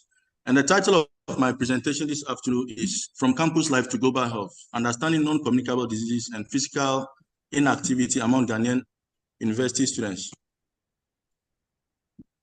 non-communicable diseases are no longer confined to developed countries. Even in the developing countries, it exists with 85% of global mortalities happening. And it has a lot of great impact on both physical health, causing lots of working days, decreased productivity among adults. And it has been estimated that as of 2030, NCDs will overcome infectious diseases globally. In our paper, we define youth as individuals between the ages of 18 to 40 years. And in Ghana, several studies have been conducted on physical activity among different populations, the younger group and the adult group. However, studies on this group of youth between the age of 18 to 40 years, investigation into this phenomenon is scanty. We have one model that can be used to explain physical activity barriers and enablers, which is the socio-ecological model. I wouldn't want to dig so much into it. The model talks about the individual, behavioral, and environmental factors. Empirical literature has indicated that lack of time, motivation, skills, social support are some of the barriers that affect physical activity participation. And research has also shown that there's an inverse relationship between age and physical activity participation among adolescents and youth. As one ages, physical activity behaviors reduce. And problem statements. Regular physical activity is crucial in reducing health problems such as obesity, diabetes, and a whole lot. And as such, WHO came out with some guidelines to combat this. However, studies have also shown that youth are not able to meet these global guidelines that we are talking about. In Ghana, Okanse et al., Nyanuoto et al., 2018, conducted a study and found out that physical activity behaviors among the youth and adolescents was very, very low. And the scores are on the screen. And it has adverse effects. Physical inactivity increases the risk of numerous NCDs. Higher levels of physical inactivity is also associated with non-communicable disease. And it has repercussions on overweight and obesity among the youth. So while the prevalence is great in Ghana, it's not fully recognized as a public health concern, partly due to the data to be able to track the physical activity levels of the youth. And as such behavior is actually contributing to, is contradicting the achievement of Sustainable Development Goal 3, Target 4. And we are talking about the youth because this youth constitutes a substantial proportion of the global population. And when we are able to invest so much into them, it will be essential for their current and future generations. The purpose of this study was to investigate reasons and barriers to physical activity participation among Ghanaian university students. I have 5 research questions over here. The reasons I wanted to find out, the reasons for engaging in physical activity among regular university students. I also wanted to find out the factors that impede regular university students from engaging in physical activity, which is the PA. Then research question 3, 4, and 5. Researchers were interested in looking at, are there any significant mean differences? That's the third one. In the amount of physical activity between male and female undergraduate university students. The second one is to look at the mean difference in PA for each category among undergraduate university students. And finally, I want to look at whether there's an interaction between gender and age for the level of physical activity category attained by regular undergraduate university students. So this is the conceptual model. The control variables are gender, age, educational background, and there's a direct relationship with the dependent variable, which is the amount of physical activity. We also have the proximate variables, which is physical activity reasons, as well as the physical activity barriers. It has been the control variables. Gender was measured as male and female. Age was categorized into 3. Marital status, we had 4 categories. The level of education, we have 4 categories. Then the outcome variable, which is the amount of physical activity, was measured using a single question. Do you do the recommended minimum 150 to 300 minutes moderate to vigorous intensity physical activity throughout the week? So the responses were there. The proximate variables, we can also call them the intermediate factors considered were the reasons for being physically active and physical activity barriers. So we measured the reasons for being physically active using a single question. Why are you physically active? Is it for health reasons? Does it make you feel good? Is it for social reasons? Is it good for environment? Or I am not physically active. So we measured that construct using that particular variable. Then the barriers. If you are unable to do physical activity in your daily lives, is it because you are too busy, you have little or no access to sports environment, or you don't enjoy it, or you are not bothered and think about it? So that was how these variables for the study were in the model were operationalized. And the methods. The research design employed in this study was purely cross-sectional research design. The population comprised the regular university students in the Department of Basic Education, University of Education, Winneba. Our unit of analysis was individual university students. The sample and sampling technique was actually 672. But before the study, we used the G-Power software to determine the effect size, the sample size to be 93.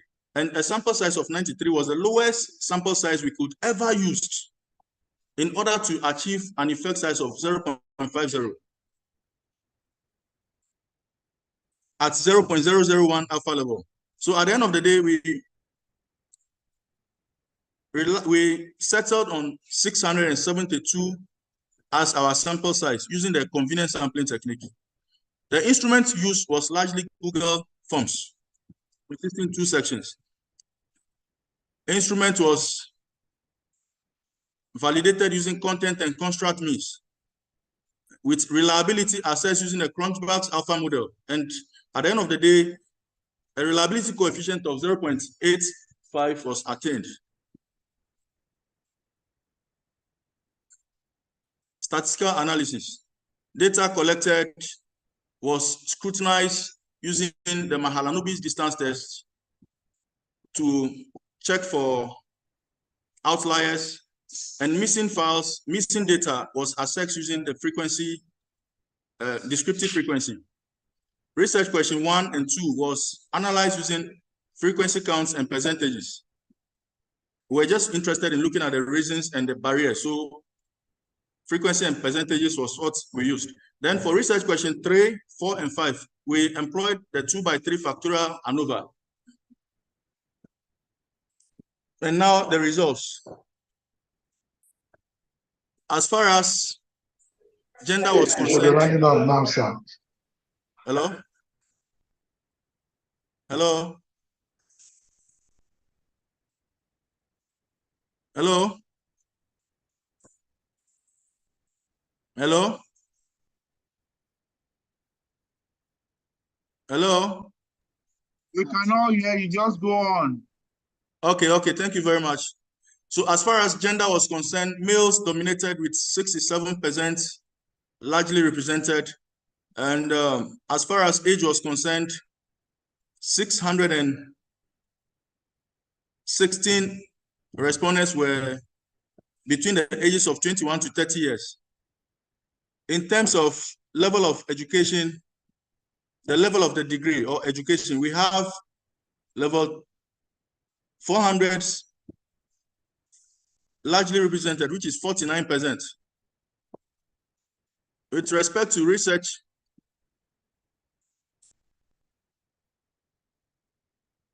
Question 2, reasons for being physically active.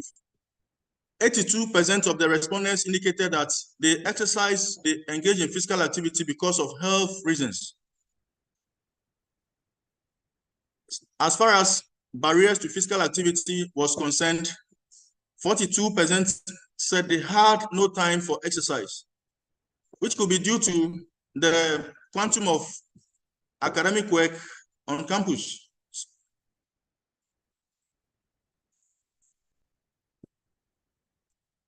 In testing for research, in answering research question 3, 4, and 5, we employed a 2x3 factorial ANOVA. Gender was measured as male and female. So gender was significant over here. Gender was significant with p-value less than 0.05.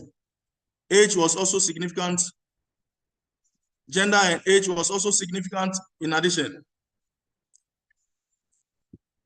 So we had a significant main effect for the GLM corrected model. F ratio at 467 was 17.495.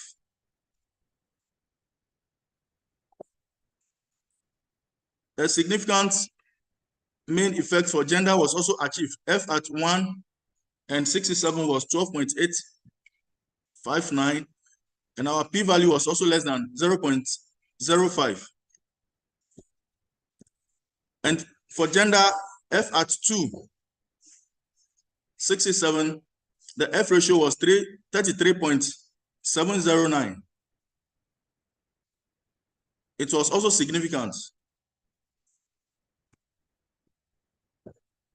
Now, in order to be able to check where the differences lie as far as age categories were involved, we employed the Bonfanoni test.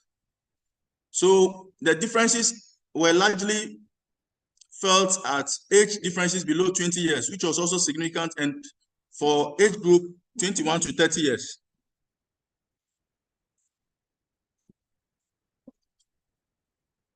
Health reasons actually, and now the discussions, health reasons were largely the reasons why university students were engaged in physical activity. Similar study was conducted by Donko and Sebu, who reported health and wellness factors as the greatest influence on exercise habits among Sandwich University students. With respect to research question 2,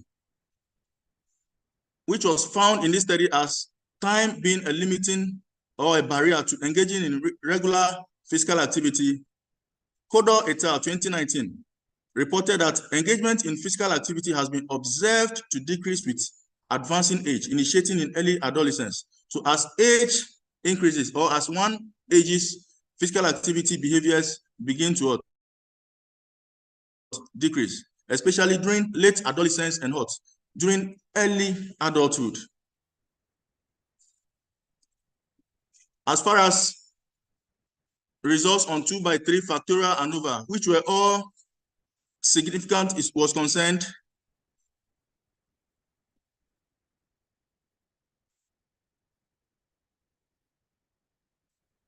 the results on the main effects of the correlated model, gender and age category, were all significant. Additionally, there were interactions between gender and age.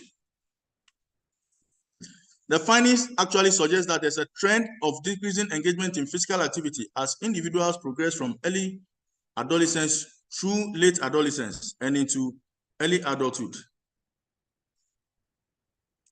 Given that the significant influence of health and wellness factors on physical activity habits, universities should actually invest in health promotion initiatives, which could include on-campus fitness programs, mental health programs, wellness and counseling to create a holistic approach to students' well-being.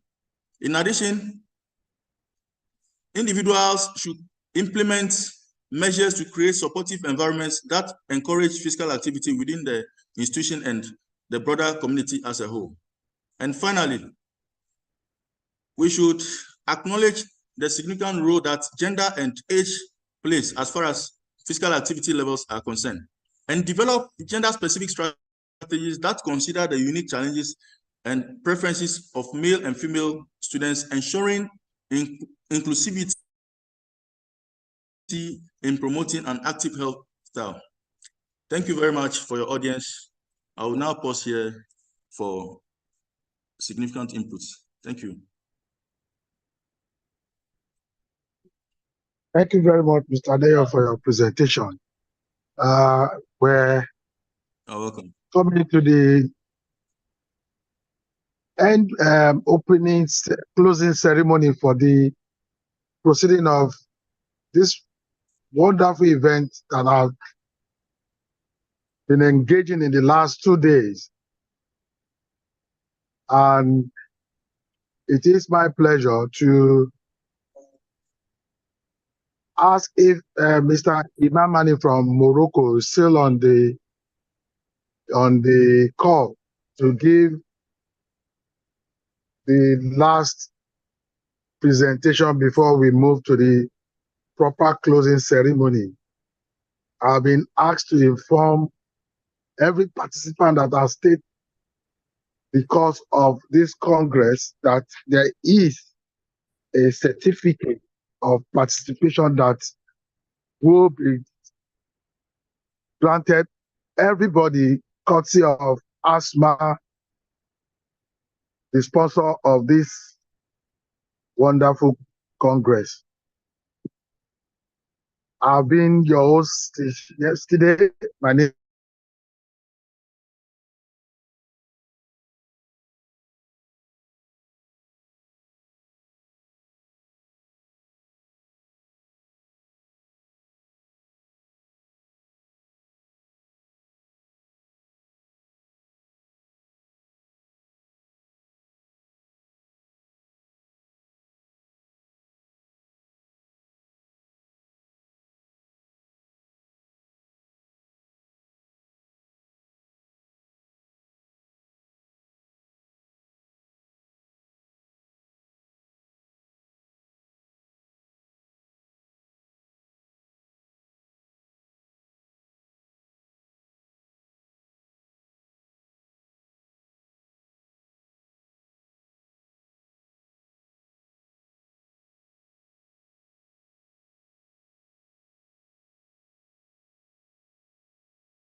Good afternoon, team. I think Femi has lost his audio. We can proceed to Amani. I don't know if Amani is here for your presentation, Amani.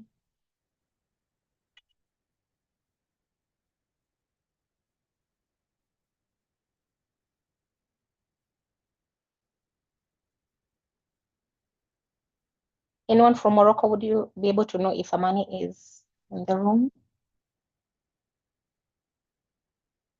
I can see she's here. No, she's not.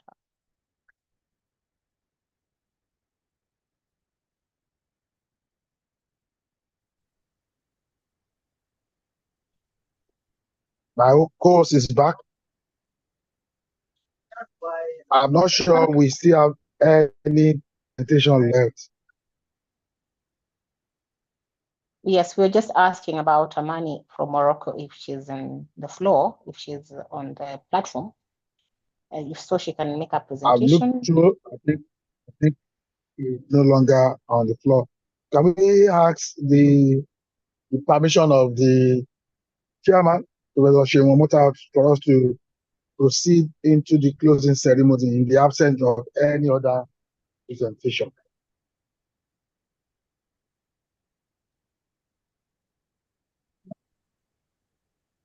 Professor Omotayo, sir. Please. Permission granted. All right, sir. Hello? Permission granted, please. Okay. Thank you very much, sir. It's been a wonderful experience, and my co-host will also agree with me that since we started this Congress yesterday, a lot of learning has been in the room, and I'm very optimistic that it will have a new impact or a more solid impact on the development of youth sport in Africa, which happen to be the theme of this two-day interactive 13th All African Games Scientific Congress taking place virtually. And this brings me to the end of the proceeding. And we will be going into the closing ceremony by asking each one of us who are still on the call to use the chat room to just type in one or two things that resonate to them during this Congress that started yesterday. We'll use the next 2 minutes to take comments, chats from those who have stayed the course since we started yesterday up onto this moment. It's my great pleasure to appreciate everyone, particularly people who have traveled shores, who have jumped from one continent to another, physically and virtually, to be part of this event that we are about to go into the closing ceremony. I don't know what you have to add to that, my co-host, Dr. Winnie. I really do not have much to add. I just want to say thank you to everybody that has participated. Thank you to the presenters. Thank you to the audience. Thank you to the committee. Thank you to the president. It was a few sleepless nights in there before we came on to the platform and we started off the program. But we've seen a lot of hard work go into this process, and we are grateful that we have seen the success and the end of it. I don't know, Femi, at what point you'd require for us to give out the communique? Is it now? Yeah, we will hand over the proceeding to the chairman, who will direct the affairs for this closing ceremony. Okay. It has been a great pleasure of mine to be part of this event, and like you have said, thank everybody. This is not a vote of thanks, yes, but as is customary for events of this nature, there will be a communique, and the communique drafting committee has been tasked to put together a communique that is befitting of the conversation that went on from yesterday till now. And I will also be yielding the floor back to Professor Omotayo to lead us in the process of the closing ceremony. Professor Sir, we want to appreciate you for your vision and your support that has brought us to the wonderful saying that every good thing comes to an end.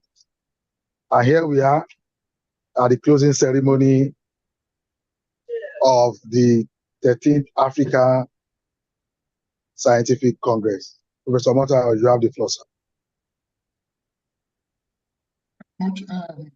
Mr. Abioye,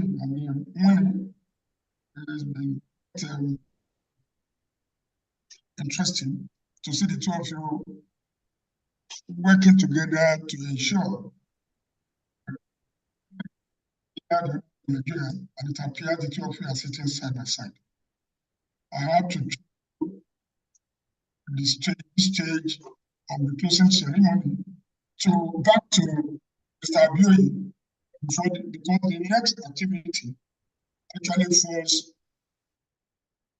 I think, the level of listening to the communique of this scientific conference. So, Femi, I'll bring this back to you.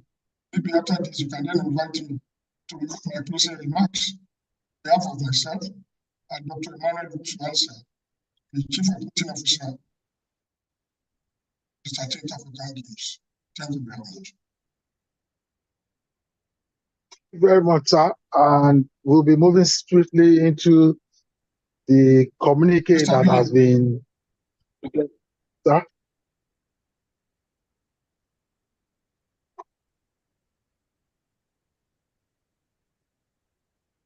I'm with you, Prof. I'm saying that I'm handing it back to you to take charge of the next item on the program. That is the presentation of the communique. And I have privileged information that Dr. Winnie, so I'm giving it back to you. I'm sure she has the communique with her, and then giving it back to you to handle that aspect. All right, sir. Can I have the honor of inviting my co-host, Dr. Tube, to deliver the communique of the 13th African Game Scientific Congress to this honorable house? Dr. Tube, you have the floor, please. Thank you so much, Olufemi. It has been a pleasure to work with you and to co-host this with you. And I'm equally honored to deliver the communique of the Congress, and I'll just go straight to it. So as we conclude the groundbreaking 13th Africa Games Scientific Congress hosted by the Africa Sports Management Association, ASMA, we collectively acknowledge the critical role sports plays in youth development, education, social cohesion, and economic growth. This Congress has brought together a diverse array of sports management professionals, athletes, policymakers, and educators to deliberate on the theme, Management of Youth Sports Development in Africa. The following short points constitute the communique of the Congress. First, girl-child education and sports participation. The Congress stresses the importance of integrating sports participation into the education of the girl child. This integration serves as a catalyst for empowerment, equality, and leadership development within and beyond the realms of sport. Secondly, investment in sport business for job creation. In here, we recognize the burgeoning youth population in Africa. Member countries are urged to invest strategically in sport business. This sector holds significant potential for job creation and entrepreneurial opportunities, thereby contributing to the economic prosperity of the continent. Third, establishment of the Africa Youth Sport Development Fund. So to ensure long-term sustainability and access to sport, the Congress recommends the creation of the Africa Youth Sports Development Fund. This fund would facilitate the development of sports at the grassroots level and support promising youth athletes. Fourth, sports as a vehicle for managing social ills. Africa countries are encouraged to employ sports as a special purpose vehicle to address and manage social challenges among the youth. Sports can be a powerful tool in promoting social cohesion, preventing delinquency, and instilling values of teamwork and fair play. Fifth, promotion of knowledge and digital economy through sports. In the rapidly evolving digital landscape, the Congress recognizes the potential of sport as a means to foster a knowledge and digital economy. This approach will ensure that Africa's youth are equipped with the digital literacy and skills necessary to thrive in the global marketplace. Sixth, establishment of a specialized sports university in Ghana. In light of Ghana hosting these prestigious 13th Africa Games, the Congress proposes the establishment of a specialized university dedicated to sports development. This institution would serve to preserve the legacy of the Africa Games through the maintenance of its facilities and would contribute to the advancement of sports science, management, and athlete development. Seventh, inclusivity in youth sports participation. Emphasizing the ethos of no youth left behind, the Congress calls for policies and programs that ensure inclusive participation in sports for all youth. This inclusivity extends to youth with disabilities, to those from disadvantaged backgrounds, and marginalized communities. Eighth, Africa countries should establish sports diplomacy departments as a veritable special purpose vehicle in youth development agenda. Ninth, participants at the 13th Africa Games Scientific Congress appreciate Dr. Emmanuel Owusu Ansah, the Games LOC Chief Operating Officer, for his support. And lastly, but not least, All participants, we are grateful. Sorry, let me just take that again. All participants equally are grateful to the Africa Sports Management Association, ASMA, for sponsoring the Congress and urge the association not to relent in the promotion of professionalization of sports management practice in Africa. The 13th Africa Games Scientific Congress is confident that the implementation of these recommendations will significantly contribute to the upliftment of youth through sports across the continent. We urge all stakeholders to commit to these resolutions, ensuring that sports remain a cornerstone of development in Africa. This is signed Professor Oluwaseun Omotayo, the President of Africa Sports Management Association and the Chairman of the 13th Game Scientific Congress Organizing Committee. Thank you, thank you, thank you.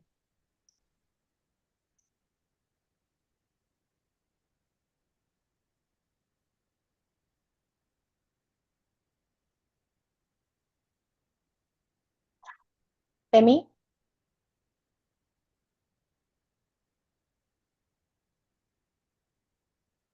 On that note, I think I will just go ahead and give my personal thanks to the whole team and the whole group of participants that are here.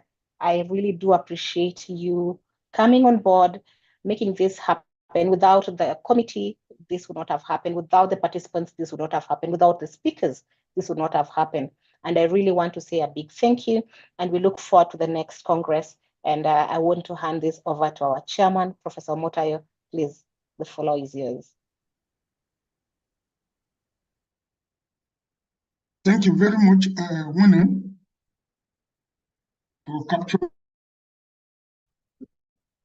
for giving us a summary of what we have been saddled with or what we have been engaged in since yesterday. I want to believe that all of us heard the communique that just been read clearly, and they will commit to the communique. I also want to promise that the African Sports Management Association shall ensure that the communique gets to stakeholders across Africa and other NGOs that are concerned or may be affected by the communique of this 13th African Games Scientific Congress. I think I quickly move on to the closing remarks. And all of us are aware of the circumstances that led to the African Sports Management Association to have come to organize and sponsor this all-important scientific congress, which is statutory in all mega sports events across the world, be it the Olympic Games, the Commonwealth Games, and I think the African Games should not be an exception. Before I get to, after that explanation, I want to immediately also recognize the support and the nod given to the organization of the Scientific Congress by the Chief Operating Officer, the thoroughbred sports management professional, Dr. Emmanuel Ushuansi, who unfortunately cannot be with us because of the pressure of the implementation of the African Games that has even started in Ghana now, except that it has not been formally opened. I want to start my opening remarks by appreciating our guest speaker that joined us from the United Kingdom, Professor Craig Mahoney, who is here with us in Accra, Ghana, and for giving us such an interesting lecture on the science of developing sports yesterday. I'm sure all of us will agree with me that that lecture has formed a substantial part of the communique that has just been read. Professor Mahoney, thank you very much for your support and for always being there for African Sports Management Association. Of course, our guest speakers Dr. Larry Zamuji, the founder and CEO of Villa Sports Radio. Dr. Patrick Olusegun Odegbami, our lead speaker of today. We appreciate you. Professor Obi Okonkwo, Professor Andy Fadoju, and Dr. Azmi Amina. I appreciate you all for your presentations.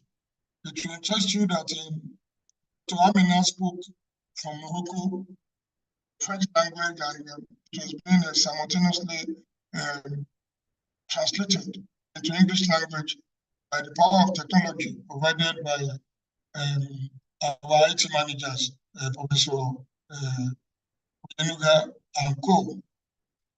To all presenters from Ghana, the host country, all Nigerian participants and presenters, participants from North Africa and presenters, participants from Southern Africa, and the participants from Qatar, the Middle East.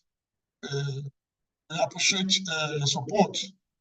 At this level, I want us to appreciate the message or get the good message came from our colleagues in Qatar.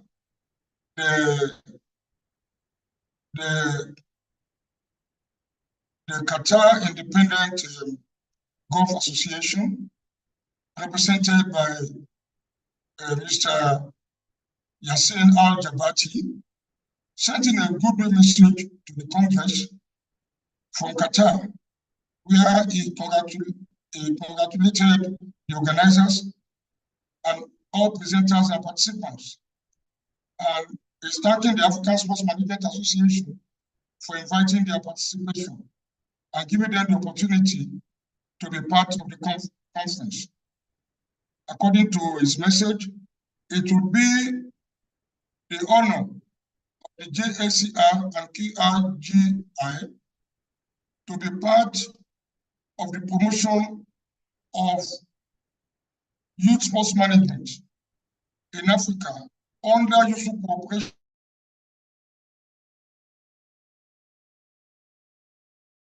Mr. Yassin Al-Jabati from Qatar.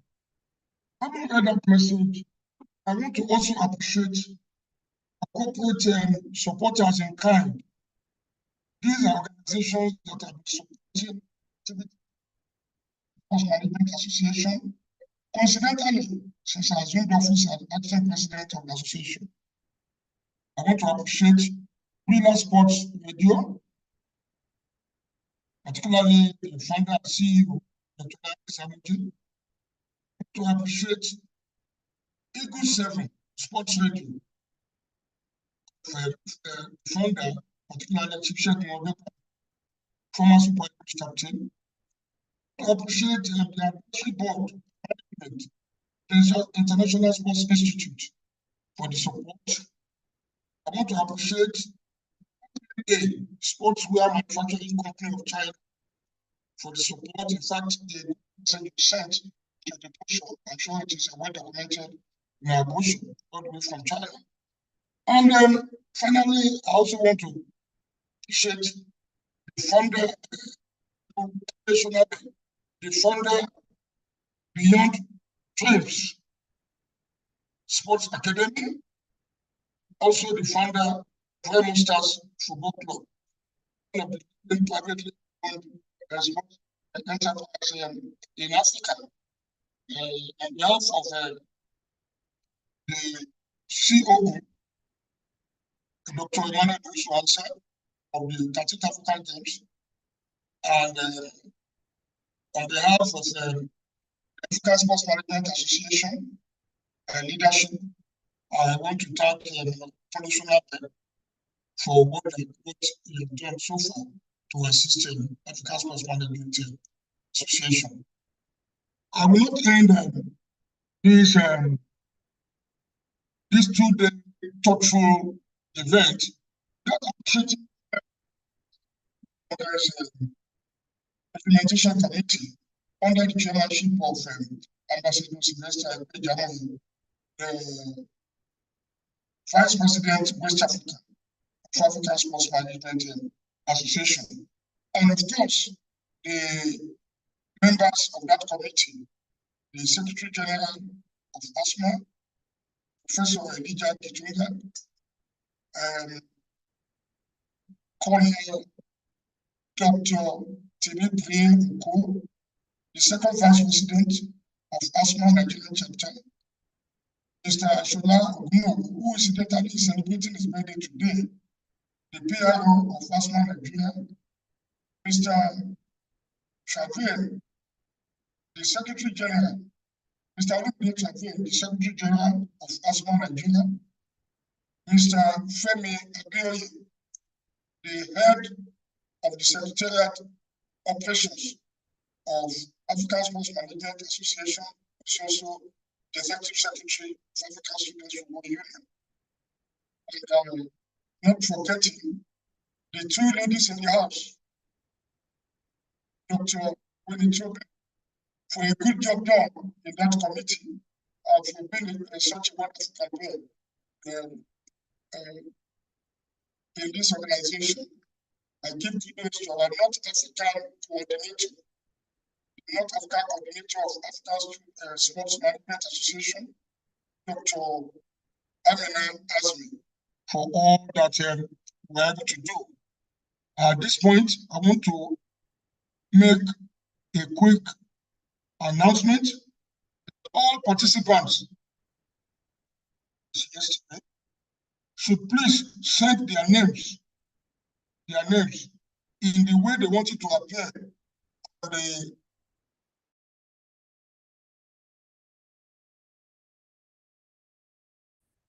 +233 20 2869 +233 206 41 2869 or +234 803 703 8431 or +234 803 703 8431. Electronically pass your certificate of participation on to you in the next 1 week.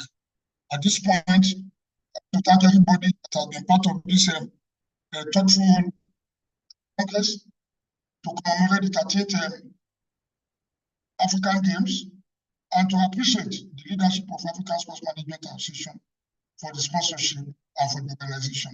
Thank you very much and God bless.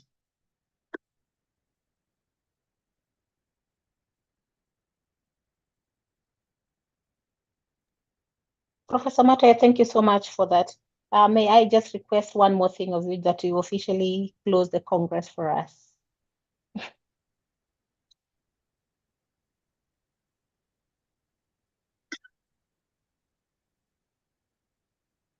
Thank you very much. I think official closure would announce guest speaker from the United Kingdom, Professor King Mahoney, but he has recently passed on that responsibility to me.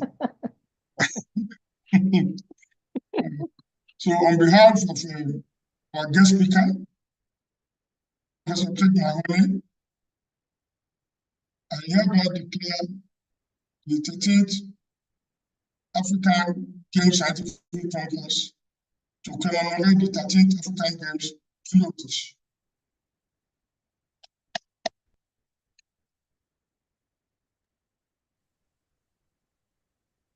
Indeed, indeed. Thank you so much, Prof. I believe we have come to the end, ladies and gentlemen. Thank you for participating. Thank you for being here. We appreciate you.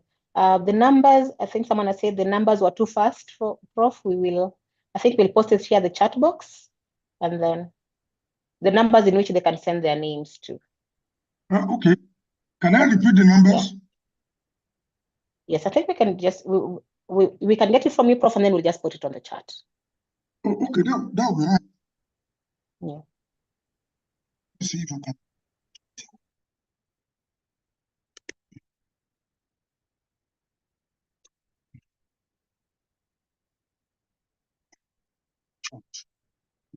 Chat.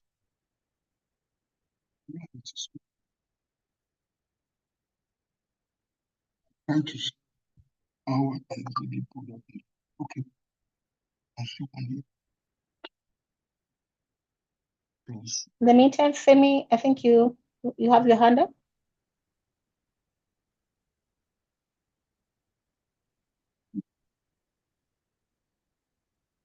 No. Yeah, I think I got it. 20641 261.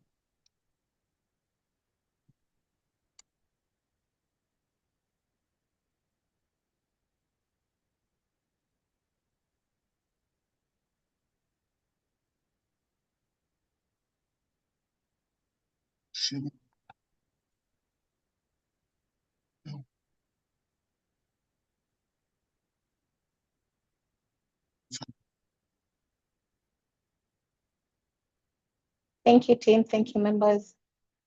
There you are. Thank you, Professor. We can see the numbers now. I believe that has answered the question from Franz Atari. Okay. Travel safely or stay safely where you are. And happy evening. All the best from Nairobi. It's raining and we love it. So if you are ever around East Africa, please reach out and it will be a pleasure to meet you. I was just going to add that to the conversation that if it were a physical congress, it will be opportunity for people to meet each other and to exchange numbers and to network. So we can allow people in the next 5-10 minutes while they copy the number sent by Vesolua Shewomota to exchange pleasantries with members on the.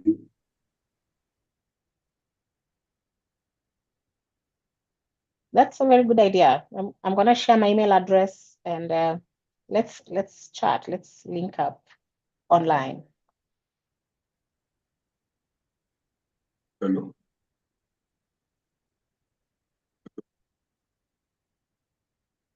I'm also sharing my All African Games, LinkedIn profile. our African Games, as is now said, so we can all interact. But you should all stay tuned to more to come from ASMA as we prepare to go to the next ASMA Congress in Morocco. Yeah. I think it would be nice to see everybody there again. So on behalf of everyone that has been part of this, is goodbye from me in Lagos. Yes, sunny weather, Nigeria. Thank you.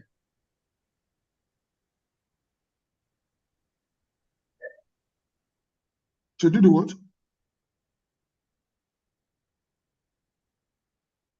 No. The amount I promised you one amount, promised one other person an amount. I don't know how to share it. It's up to you. But I know yours is maybe 10 or 20 CDs. Then the other person tells you, you are just bye, team. That I promised you.